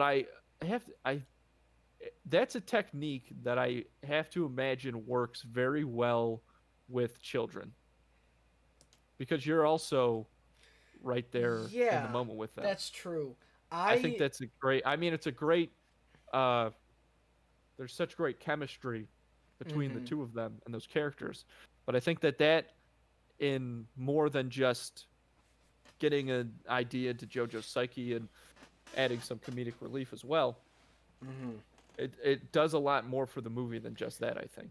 Yeah, no, I completely agree. And that also is a testament to, like, it's a lot of work to write and direct. It's even more work to act. And he's in a good amount of this movie. He's not, like, in a little, like, he's in a good amount. Like, yeah, I think you're right in the fact that it would be easier maybe with kid actors to direct like that. I will say, I think juggling all that stuff, oh my god, that I can't even imagine how crazy that must have been, like, just trying to juggle all that. Like, I feel like that's super difficult. But thankfully, he only had to do it when he was with Jojo. So I feel like it probably was easier than if he was acting throughout the entire movie and acting with all these other people. Sure. Anyhow, yeah, I completely agree, though. And I want to say one more thing with the look of this movie. I got very Wes Anderson vibes. He does the same thing as Wes Anderson with symmetry. He's very, like, a lot of his shots, like, just were very, like, symmetrical. He had a lot of wide shots. That, you know, it was very good. I liked it a lot. It wasn't I don't think it was too, like, I don't think it was, like, you know, him, like, copying or stealing, like, but there was definitely inspiration there. Yeah, I believe I wouldn't be surprised if that's true. It definitely appears that way. Yeah. You can certainly see that come through Yeah. a lot. Uh, It's and again, the writing is so great. yeah, the I writing. mean, he just has such a, you know, what I would describe as this, like, this New Zealand style of comedy so that we funny. see with Flight of the Conchords and with Taika Waititi. Even it's sprinkled a lot throughout Thor Ragnarok, not Yeah. just with his character Korg in those movies. But and obviously What We Do in the Shadows, that whole movie is this unique style of humor Yes. that I've only seen with like people from New Zealand, and it's hilarious. It's so funny. It's And really that's definitely funny. going to become more popular, I think, with how successful it was in Thor Ragnarok, and then of course with this movie, which is, I mean, It was the nominated. pinnacle of Yeah. theatrical satire Yeah, in a way, for sure. it's so good. It's very well done, and it's so funny. Like at some parts, it's so Yeah. well, like the timing is just great. Like you're right about the beats. Like it hits every mark. It's honestly expertly crafted. It's just so well done. Yeah. The one bit we haven't really talked about too much, other than in the beginning, this cast is unbelievable. I have a few standouts for me, but I want to hear some of the standouts for you and like what like just about what you thought about the cast. Well, Sam Rockwell never disappoints, for sure. Stephen Merchant is in it for a little bit, and he's hilarious. Yeah. His part and the whole situation where his character comes in is awesome. It's so handled good. very well across the board. But obviously, the number one person in this movie is Archie Yates, who plays Jojo's friend, Yorkie. That kid's a genius. I don't know how old he is. He's He's like 8-10 years old, probably. He's really good. And he's got better comedic timing than, adults. That kid's unbelievable. He's going to be in the new Home Alone on Disney Plus. Oh. Who knows when that's going to happen? Yeah. But Jesus Christ, I mean, that guy is. He was funny. That kid's unbelievable. Every time he came on screen, he for life. He had a very funny moment. He was very funny. I really liked I don't know. And I liked that yeah, you're right. He was just really well written. I mean, I like the perspective. It was so well performed. I mean, well, yeah, that too. Like, yeah. He obviously the jokes are good, but we've talked a couple times about child actors, and it's not easy. No. And the kids in this movie, unreal. Yeah, and they're in all particular, good. Archie Yates. Yeah, that guy. Holy shit. He's definitely the standout kid. I mean, the standout. I'm gonna say he's a standout across the board. Wow. In my opinion. Okay. He is without a doubt. He wasn't the standout for me. The standout for me was easily Sam Rockwell. He was just amazing. I loved his character so much. I love him in so many different things. There's this movie, if we ever do the rom-com special, this movie called Mr. Right that he's in with Anna Kendrick. He's just I don't know what it is about him. It's just something about he's very charismatic. Yes. And he is charisma. Yes, and it is so. He just plays his character so perfectly in this, and it's like.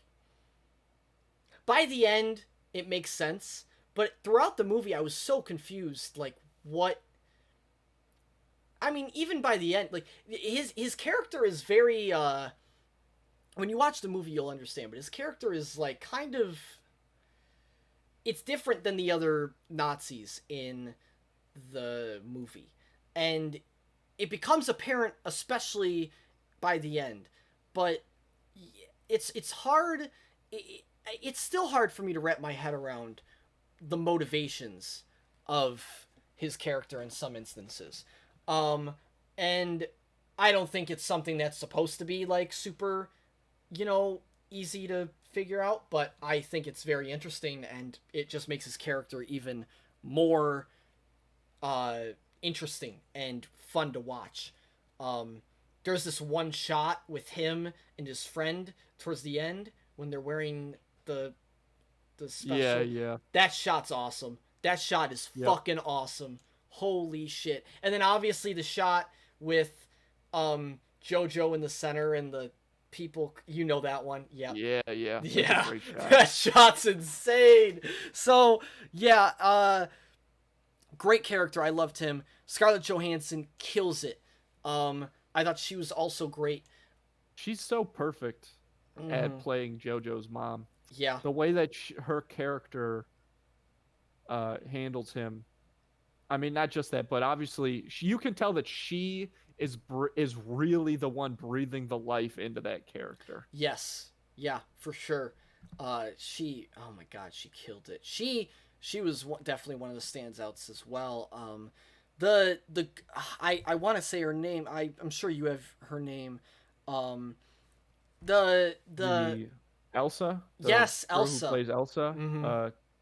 Thomasin McKenzie. Yeah, I've never seen her in anything before, but I thought she was fantastic. Yeah, she was She great. did a great job. I think she knew exactly how to treat. She just did a great job with this character. I think she had a very hard character to play, and I think she played it tremendously well. Obviously, Stephen Merchant, you said it already, fantastic. His scene in general was so crazy because it was like that scene was the perfect example of how they balanced so much. Yep. That was insane. Oh my God, I can't spoil anything, but it's insane. That's a great part. And yeah, I think and Rebel Wilson. I thought Rebel Wilson actually did. Yeah. I thought she was good. Without a doubt. Yeah, she was really good. I liked her a lot, actually. Yeah, she did have some funny moments. But I don't know if I have any flaws for this movie. I'm trying to think of some. I don't know if do you have any that you any criticisms? Oh man, I mean, not really. Yeah, I don't either. Yeah, I really don't. I was trying to. I didn't mention Taika Waititi. Obviously, great. He's so good as Hitler, and he's really funny. His moments are very funny, and obviously he wrote the character for himself, but it's so fun. It's so perfect. I just think it's really perfect, and the costuming in this movie is also, the wardrobe is fantastic. Yep. That's a great call. The wardrobe's so well done. I don't know anything. It's so well edited too with the sequences. I don't have any flaws. I don't. I'm trying to. If I thought of a flaw, Zero Dorado gripes. If I thought of a gripe or a flaw right now, it would be me grasping at straws. Exactly. So with that being said, you ready to rate this sucker? Let's toss some juice boxes on it. Okay, I'm gonna give it. Oh jeez.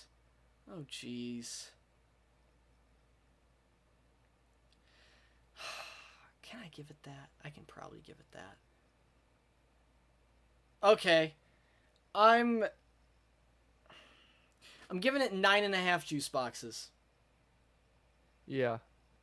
That's the exact score I'm giving it. I could give it a 10. I'm really close to giving it a 10. I think I need to watch. I think it needs to marinate a little bit more, and I think it's one of those movies that could become a 10 for me.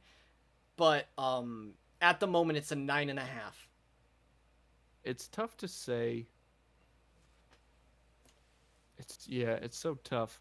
It is. I think that I am gonna give it a 10. Okay. Shit, you know what?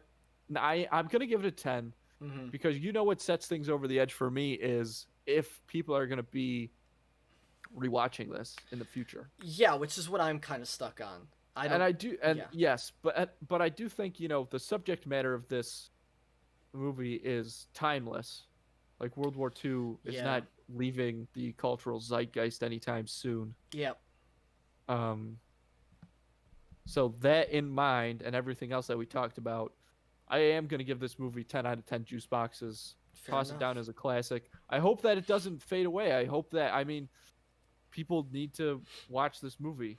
I think it's I did mention before, but it's a Fox Searchlight picture, which every Fox... I've never been disappointed by a Fox Searchlight picture. They are more my speed than the studio that obviously put out the next movie we're going to talk about, A24, which puts out a lot of great movies. They have some duds, but most of them are really good. Yeah, but most of them are like crazy good. Yeah. But Fox Searchlight is probably always going to be my number one. We'll see what happens. Can you name a couple of Fox Searchlights? Yep. The Way Back, which is an amazing movie. I never saw that. That's the first one that comes to mind. Fuck, now I am having trouble I didn't mean to put you on the spot. I don't know. That's a big one for me. Fuck. I think Little Miss Sunshine is Fox Searchlight. I'm trying to remember some of the other ones. I can't remember all. Ready or Not. Ready or Not. Ready or Not was Fox Searchlight. It says that's Fox Searchlight. Shape of Water. Black Swan. Slumdog Millionaire. There's a lot of good ones. Antlers, which I haven't seen Antlers yet. I heard Antlers is actually really... They do these movies like this one that are very funny and very emotional, and they have very real characters. They do a lot of movies like, obviously, we just said, but these are the ones that really stand out to me are types like Jojo Rabbit and The Way Back, which is a great movie. Sweet. Yep. Well, we got, like Andrew said, we have one more, and it is doozy. A lot of people like it. It's a newer one. Came out like fairly recently, for last year. And it is none other than Uncut Gems. I made a crazy risk, a gamble, and it's about to pay off. So I want the Celtics to cover. I want the Celtics halftime. I want Garnett points and rebounds. What do you know? I don't know. I just know. Well, I'll tell you what I know. That's the dumbest fucking bet I ever heard of. I disagree. I disagree, Gary. A24. Adam Sandler is the main character.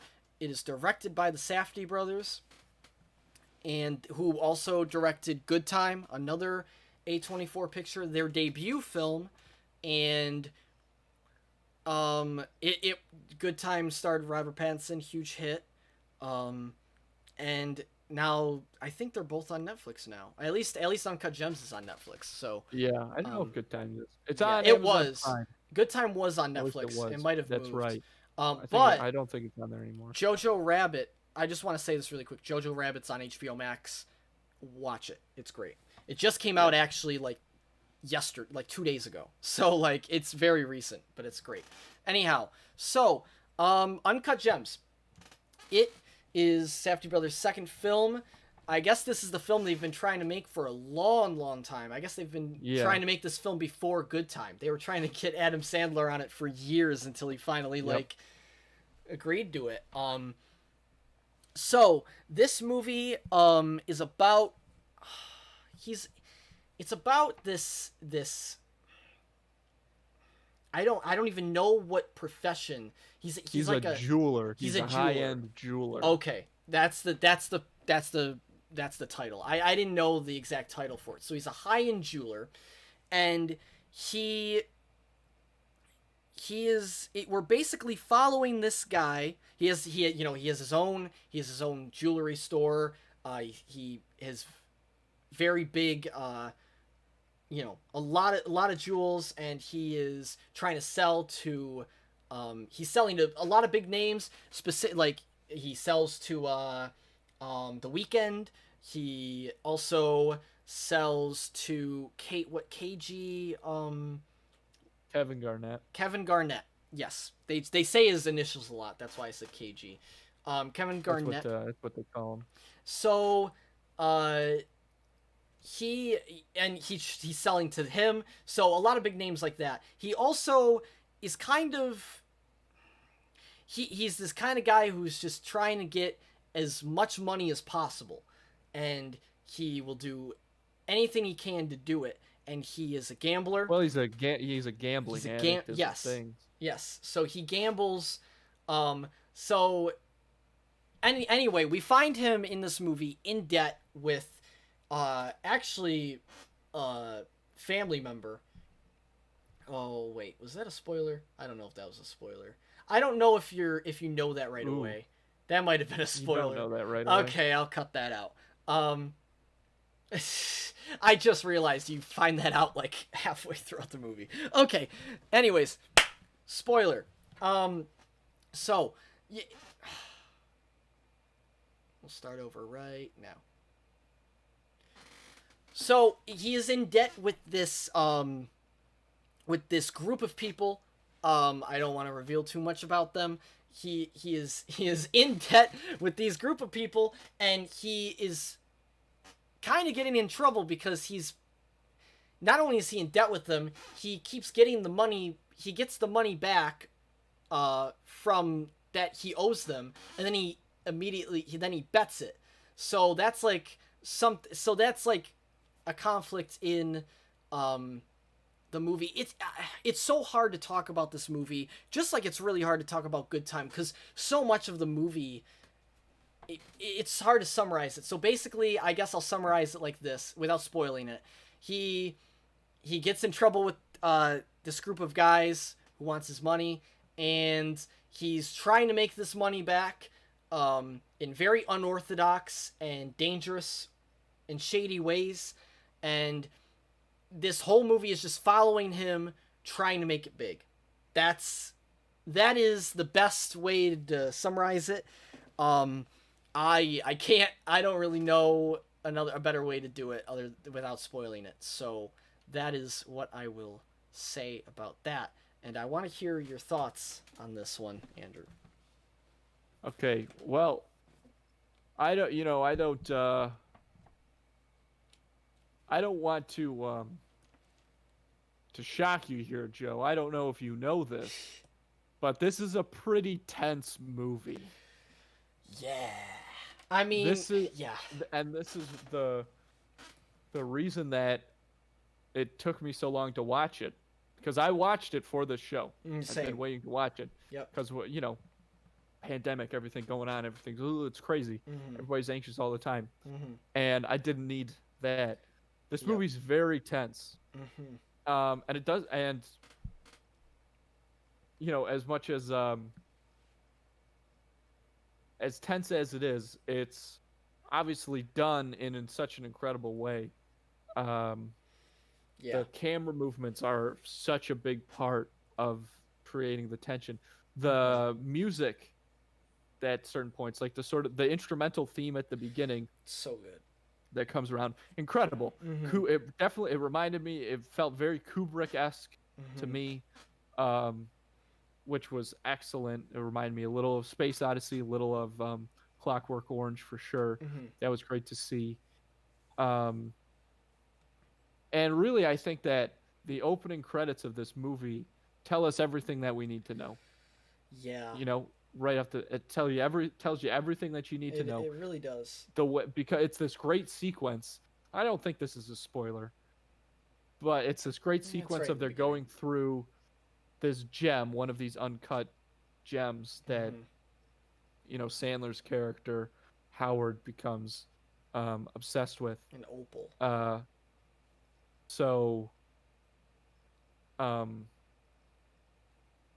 they go into the gem, and it's very cool, and then it Mhm. sort of comes out, and Howard, and that tells you everything you need to know right there. Yeah. He's obsessed with this, Mhm. and everything that he does, especially the gambling, and of course what ends up, what is revolving around the this particular gem and the gems at his store. Mhm. He's obsessed, and it's literally in his DNA. He could not change if he wanted to. This is who Howard is, Yeah. right? That sets that up right away. Tells you everything Mhm. you needs to know. It's excellent. It's I very was well done. worried at first, maybe not at first, but before watching this movie, I was worried that it was going to be much more conventional than Good Time, because I think that happens with a lot of directors is they make this great, very abstract artistic project, Mhm. and then they get big and their next movie is a lot more conventional. Mhm. This movie is certainly more conventional, Yes. but definitely not as much as I was worried about. Like I wouldn't No. say it is conventional. No. Um, the But it is a lot more conventional. the prime example of the opposite of that is uh, Ryan, the Witch and the Lighthouse. Oh, yeah. Because Uh the Witch is more conventional than the Lighthouse. The Lighthouse, that movie is yeah, so that's crazy true. and so amazing. That's true. So I think that kind of this kind of shows something interesting, that maybe that's going to happen less. These directors being, I assume, being sort of confined to make their projects more conventional, because maybe studios don't think that they're going to be work as well with audiences. A24 is definitely a company that seems to let be aware that audiences are ready for these types of movies, and to watch things that are a little more unconventional. So that's and the biggest talking point that came out of this movie, which kind of, for worse, I would say, overshadowed a lot of this movie, was Adam Sandler's acting, and if he got snubbed at the Academy Awards. Yeah. Which I would say after watching this that he probably did. Yeah, he did. But holy shit, I mean, the guy's an amazing fucking actor. And Yeah. I don't know, and I think that maybe this movie will finally solidify that. Mhm. Because if you look at even, obviously Punch Drunk Love, Men, Women, and Children, even certain parts of the movie Funny People, and then there's the other movie. What the heck is it called? It's called like the Mirowitz Brothers or something. It's got Ben Stiller and Dustin Hoffman, Netflix movie. I don't know. It's pretty serious. But all of those, I mean, the guy is a phenomenal fucking actor. And Yeah. yes, he does movies like The Ridiculous Six and Pixels and Jack and Jill. But I mean, if you can't, anybody who doesn't respect Adam Sandler as an actor, I mean, I'm not going to say they're an idiot. They just don't know what they're talking about, right? Yeah. Yeah. I think he's phenomenal. I think this movie proves it. I will say though. I'm sorry to interrupt you. You're good. To cut it again, Joe, but I mean, this obviously, like all those movies I mentioned, and his acting is phenomenal. But this one, he completely disappeared. Like this one, there were moments where I did not see him as Adam Sandler, which when you are, one of the biggest movie stars in the world, that's tough to do. Yeah, especially when you're so known for playing one character. So like everyone has this vision of Adam Sandler. So it's really hard to kind of try and make that vision go away. And I don't think this movie, honestly, I don't think the goal of this movie was that, which I think is good, because I think this movie kind of embraces his own, because like you said, Adam Sandler really does dive in on this character, and he really does disappear in it. I will say, I think it's impossible to get get around this, but obviously, like you said it, I couldn't have said it better myself. Like, there were moments where I was like, where I completely like didn't even like, I completely forgot that was Adam Sandler. But there were definitely like, there were definitely moments where I was like, it's Adam Sandler. Like, I don't know, you know what I mean? Like, but I don't think the goal of the movie was to try and make you not think it was Adam Sandler. I think it's I don't know. I think it kind of embraces that fact, which I did like. I wanted to make a point about what was I saying? You were talking about Adam Sandler's acting.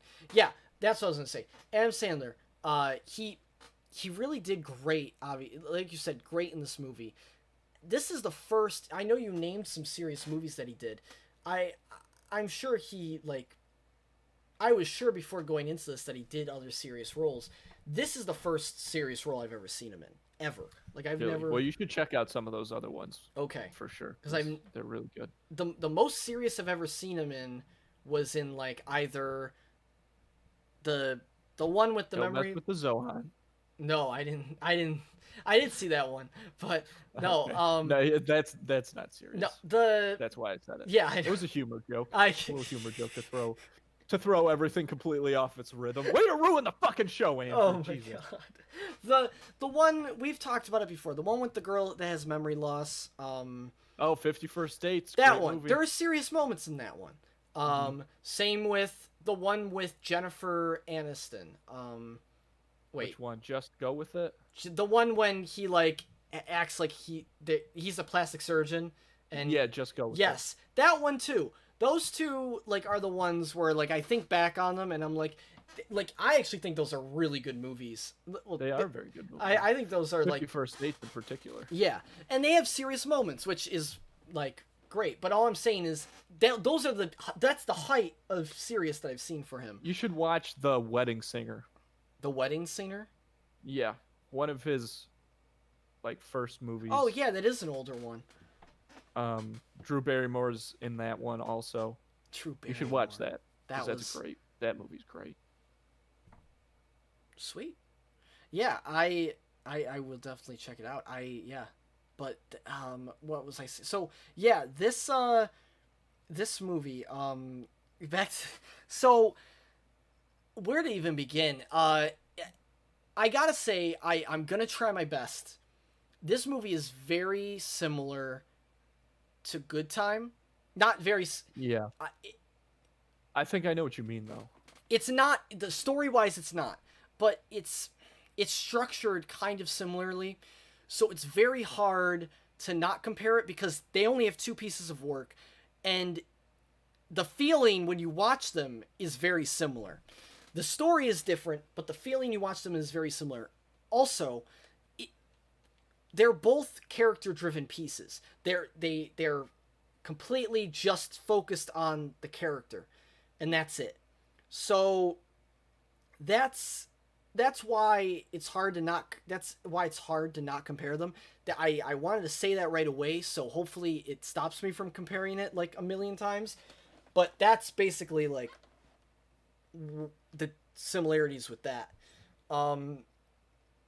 Yeah, and like you said, I couldn't agree more. Adam Sandler kills it in this. I think he definitely got snubbed. I think he's amazing in this movie. And I want to say this movie like actually blew my expectations like away. I really liked Good Time. But I did not think I was going to like this movie more than Good Time. I liked this movie more than Good Time. This movie, I know Good Time is less conventional, but this movie I just feel like had more. I feel like this movie like was more narratively compelling for me. And hey, I mean, this is a completely subjective thing. I still think Good Time's great, but for me, this movie was more narratively compelling. And not only that, I just think you can see, since now they have a bigger budget, and like you can see the budget like comparison, like it's insane. Yeah. So now that they have a bigger budget, they have, this really interesting character that you don't necessarily like dislike throughout the movie. I think those are the two big things that kind of made me enjoy this one more. But yeah, I think that those were big steps towards conventional, but those were necessary steps to make this movie work the way it works. It's insane. The way this movie's shot is phenomenal. I don't know. I'm sure you agree. Like, there's a lot of I will say this movie doesn't do the close-ups as much, but I actually like that. I think they still keep the style of the close-ups in this movie, but it's not it doesn't take away. They do a lot more creative things with the camera in this movie, like longer shots, and yeah, exactly. I really like that. I really like that so a lot. much is it's so impressive how much these guys can tell you through their camera movements. Yeah, it's great. It's really stunning. It really is. It's awesome. This movie really subverts your expectations too. This movie always makes you think it's going one way, and then it's like, nope. Yeah. I guarantee if you watch this movie, you will not know where you're gonna end up. Like, there is no, I would bet money that you wouldn't know how it's gonna end. Like, that's one of the things that always, this movie, like I said, is very tense, and that's one of the things that helps this constant building of tension, is that you never know where it's gonna go. Yeah. And it always feels, every moment feels like it's leading up to something. Yeah, and then again, that's emphasized by the fact that you're not always sure what the end result of that lead up is going to be. Mm-hmm. It's crazy. But it always, and I think a credit to that is like I said, probably a lot of camera movement, also Sandler's acting, and just the way that they're shooting him in general. Yeah. All adds this sort of very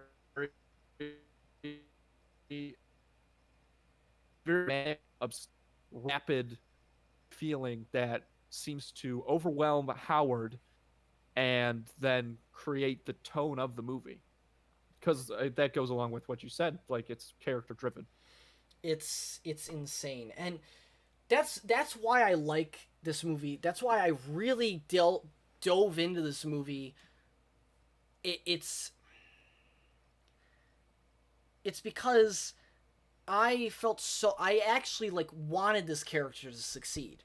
I wanted this character to succeed, and I was rooting for him the whole time, which is what I think Good Time was missing. I mean, they're completely different movies, and Good Time, was obviously trying to say something different than this movie, but that's why I think I prefer this one. Just subjectively, this one just works for me more. I just prefer that kind of character arc. So I really enjoyed watching Sandler's character. And yeah, he's a very flawed character, for sure, as you see throughout this movie. But I still never stopped. Like, I was always rooting for him. There wasn't a moment where I was like, I don't want him to, like, succeed. I never thought of him like, this guy, like, is, like, I don't know. He was never the villain to me, if that makes sense. Right. That's interesting. For me, I think the reason that I wanted him to succeed was not because I didn't see him as the protagonist or as the villain, but just because watching him, and especially his interactions with his family and his wife, watching all of that, and not even just watching his interactions with everyone, made me so tense that I was just like, please stop this. Let this guy succeed in whatever way he has to for this to stop. Yeah. You know what's funny? But that's the thing. He'll never stop. No, right? Yeah, he won't. And that's like the big thing with this movie. The more you say that, the more I like, the more the one thing I didn't like about this movie seems better to me. I'm going to save it because I don't want say it now. It's more of like one of the last things I'll say, but Okay. I want to focus on the soundtrack in this movie is phenomenal. It's so good. I think the props and costumes in this movie are great.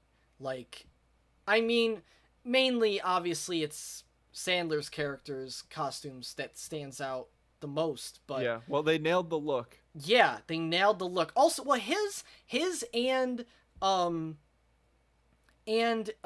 one the girl that works with him, Yeah. she also has great she has phenomenal costumes throughout. Oh, does she, Joe? She Does does. She does. Her and Adina too. Like they both Yeah. have like very like glamorous, like I just think their costumes stood out. I don't know. I know what you're trying to get at. I'm not trying to get at anything, Joe. Oh Sounds my like you're God. trying to get at something. Oh my god. So, yeah, and then what was there was one more thing I was gonna say. I also loved how this story, obviously it's character driven, very character driven, but just like Good Time, grounded in reality. I like that there is some sense of reality and like this is just how it is. You know what I mean? Like that's in this movie. And that is very nice. I will say this movie's tense, but I actually didn't think the family parts were as tense as what I saw with the family parts. Most of the family parts for me was like your kind of break. Like I think this movie actually gives you a few breaks from the tension. For me at least. I don't know. I didn't feel tense throughout the entire thing. I felt tense through most of it, but I thought there were actually some breaks in the tension, which I was actually surprised about. Maybe that was just a personal thing though. One of the reasons that I felt so tense I got that feeling of tension when he was with his family is because I think that's where he was really doing most of his lying. I think that there was a ton of subtext. Yeah. In particular, I'll say this: when he's interacting with his oldest son at their home, when they're in the son's bedroom, which is only this one scene, and there's the basketball game on. Yes. That Sandler's character obviously bet on, and his bet is going well. He's winning, so yes. He's very happy. Mm-hmm. But I feel like there's a subtext there where if he was losing, and he's certainly... There's a subtext there that there's been moments in that house where he's been doing poorly, and it's not a good situation. Yeah, that's actually very true. So like I said, I think that's where he's doing the most of his lying is to his wife and around his wife. Yeah. And he is trying to do some very risky things that he doesn't want to tell her, and maybe he should, maybe he shouldn't, and it's yeah, it's just it's crazy. You know, one moment the moment that got me was when he's in the closet. You know that moment? Yeah. That moment was tense. Like leading up to that moment, and like I know you just looked at me like well, I just thought it was confused. weird. It was weird, but like that was a very weird scene. Like I didn't start to feel tense until it went on for a lot longer than I expected it to. Yes. That's when I started to feel a little tense. Yes, that's what got me. Fair I enough. was like why is he I hate this. Like I was like, this is the worst. I never want to see Adam Sandler in this situation. Oh god, I hated that scene. But like that scene was one where I was like not expecting to feel tension. And then I was like, I just think the Safdie brothers do a really good job at this kind of formula. I think it's great. Yeah. Like it's fantastic. Oh my god, there's so many. Yeah, it's super well shot. You can tell that like right away. And I don't really know what else? It sucks because there's only so much to talk about without spoiling it. The big thing, I will say, I love the sequence at the end. The sequence at the end is so... That's the biggest point of tension in the entire... That's insane. It's amazing. The ending of this movie is great. Well, this is... You can... And I had a feeling you would disagree with me. And I'm starting... I think it's literally just because I just watched it. Like, I just watched it before recording this. I didn't really love the ending. The exact ending of this movie. I did not love it. And I think it's one of those endings I'm gonna have to marinate on. I'm gonna have to, like, you just sit on it and just, like, think about it. Yeah. But first impressions of the ending, I didn't love it. I understand what they were doing. I know, like, they do stuff like that. Like, that's just... I understand it. I see both sides, especially after talking to you about it more. Like, I'm starting to like that ending more. But for me, it just didn't feel... The whole thing about the tension is it's building up, it's building up, it's building up, it's building up. And then you get to this point, and I guess I was expecting... I can't even say it, because if I say it, it spoils the movie. So, I'm going to put up a quick, literal spoiler alert. I'm not going to say details. I'm not going to say what happens. I'm just going to talk about it, and the wording I use might still be considered a spoiler. But I'm not going to talk about specifically what happens. But I am going to say this just in case you want to watch this movie. It did not come off as satisfying to me in the way I felt it should have, because the movie is building up the entire time for this to happen, and then this is the spoiler part, it doesn't, so it makes it just felt very unsatisfying, and like what I just watched wasn't worth watching. Okay. Here's the thing. Okay. I'm pretty sure that's the...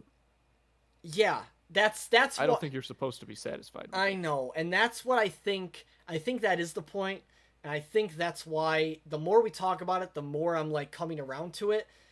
It's just, I think I'm still in that initial shock, does that make sense? Of the feeling that I got, because I just felt so, like, not jaded, I felt so, like, I just felt like they pulled the rug from under me, and that made me feel so, like, shitty, and I hated it. But I think that's the point, and as much as I don't like the feeling that it gave me, I understand that I think it's the point of it, and the more that we do talk about it, and the more you talk about how he's never gonna stop, it makes sense why they ended it the way they ended it, because... he's never gonna stop. So, the more you said that, the more it made sense to me. I think I'm definitely gonna like the ending with time. The same thing happened with the Pete Davidson movie, King of Staten Island. I did not like that ending after I watched it. The day after, I loved it. It's something that I think I have to sit on more. I'm not gonna, like... I think that... Now, I guess maybe part of the reason I'm saying this because it's the anniversary episode. Yeah. And, it's a little more introspective, I guess, in some ways, or it can be. Mm-hmm. I think that Joe, and maybe I'm just don't let me put this on you if it's not true, but you like a movie with a conclusion. Yeah, I guess so. But, I do, but...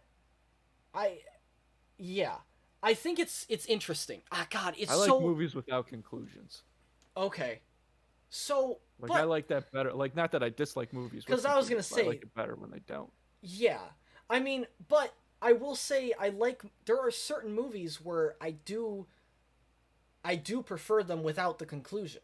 I just Right. this one was such a visceral. It's such a visceral. I got Sure. such a visceral like reaction. That makes sense. Yeah. And that I like was genuinely like shocked. So I think that's what sets this apart from other ones is like I just need a little bit more time than other movies to digest it. The more we talk about it, I am enjoying the end more. I will say that. I went from severely disliking it to like being indifferent towards it. So I think I'm definitely gonna enjoy it the more I think about it. But I will say I do like the last shot of this movie a lot. I really like how they end this movie. It's really good. Yep. It's just something that happens at the end. It just, like you said you think it's intentional, and I think it's definitely intentional. It just didn't feel deserved from. I think what bothered me the most is who did the thing. That bothered me the most. I did not like that. And I don't know, I think that was purposeful. I didn't like who did it. But It for sure was. I think. Well. yeah. Yes, it for sure was. Yeah. Yeah. I can tell you like I don't know. I know you obviously like disagree with me. Which I is just don't want to yeah. spoil anything, I guess. Yeah. Yeah. It's hard to talk about. Yeah. But you ready to rate this one? Yeah, I think so. Okay. I think that I'm gonna give Uncut Gems 9 out of 10 juice boxes. Wow. I thought you were gonna give it the same as me. I'm gonna give it 8.5 juice boxes. Yeah, almost, but I thought it. But thinking about it, all things considered, it's incredibly well done. Yes. I think that in this respect, you kind of played around the area of this comment that I think in some ways the more conventional elements actually helped this movie. Yes. I agree. Yeah, so it's very well done. Yep. And it's good. You know what? It's just very a good. good. Movie, straight it's up. very good. There you go. It's really good. And like I also, now that I'm thinking about it, I also really like how divisive like the end is, like, even though that's always good. Yeah, because Most of the time. it causes conversation, and that's important. So the more I'm thinking about it, the more I like it. But 8.5 for now. It definitely could move up to a 9, but I think 8.5 is where I'm sticking with this one. But great movie. So Yeah, without a doubt. Well, this has been quite the episode. We went through a lot, a little bit longer than normal, but this is the anniversary episode. That is what it's all about. Before we end things, we do have an announcement to make. Very exciting announcement to make. We are, and more details will follow on social media, so be sure to follow us on Instagram at film_juice, or on Twitter at filmjuicepod. And yeah, I guess we'll just say it. We're gonna start doing watch parties. We've been working on it for a while. This is like kind of the thing we were alluding to for many episodes now. We've been working on it for like a good amount of time. It's been in the background. We've been figuring out logistics and how we're gonna go about it and what we're gonna do for it. And we're gonna start doing watch parties. I think we're gonna start hopefully once a month, at least. And I'm really excited. You have anything to say? You want to say about it, Andrew? Just that I hope that people enjoy it. Yeah. And Joe obviously looked into this pretty heavily, and there's it's going to be a good setup, and it's going to be fun. And we've got a lot of movies in mind that are going to be fun to watch. Yep. With people. So like Joe said, more details to follow, but definitely tune into that. Yes, that it's gonna be. We're really excited. I I can't wait. There's gonna be a few different ways that we're gonna be doing it. That you'll be able to watch it and watch along with us. That obviously will be more detailed to come. But we are gonna be opening up soon. Not yet. Soon we are gonna be opening up the Discord server, which we record in. We record the episodes in. We're gonna be opening it up to people, and we're gonna start doing more community stuff, and hopefully and that's where we're gonna have the watch parties, and you can talk about movies here, and yeah, we're just gonna make it more interactive, and I think that'll be really cool. So I'm excited for that. And yeah, that's something we've been talking about for a while, so very, very excited to finally let it out of the box. Let it out of the box. Yeah, but yeah, I think that's really all there is to it this week. Thank you so much for tuning in to this very special episode of Film Juice. I had a lot of fun, and I'm very excited. And you learned a little something too. We all learned a little something too. I think, yeah, I don't know. Thanks for being along this ride. One great year, more to come, and yeah, thanks for being along with me as well, Andrew.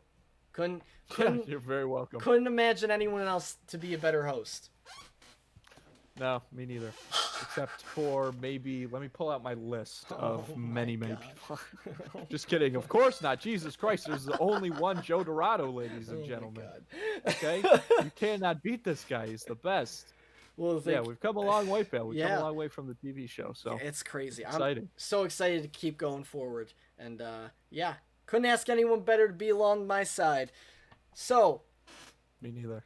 Let's end this episode out with a song. Musical number. And Joe's gonna sing it. Thanks for listening, everyone. Thanks for watching. And yeah, we'll see you next time. Until next time, same place. My name's Joe Dorado. I'm Andrew Canada, and we'll see you next time at the movies.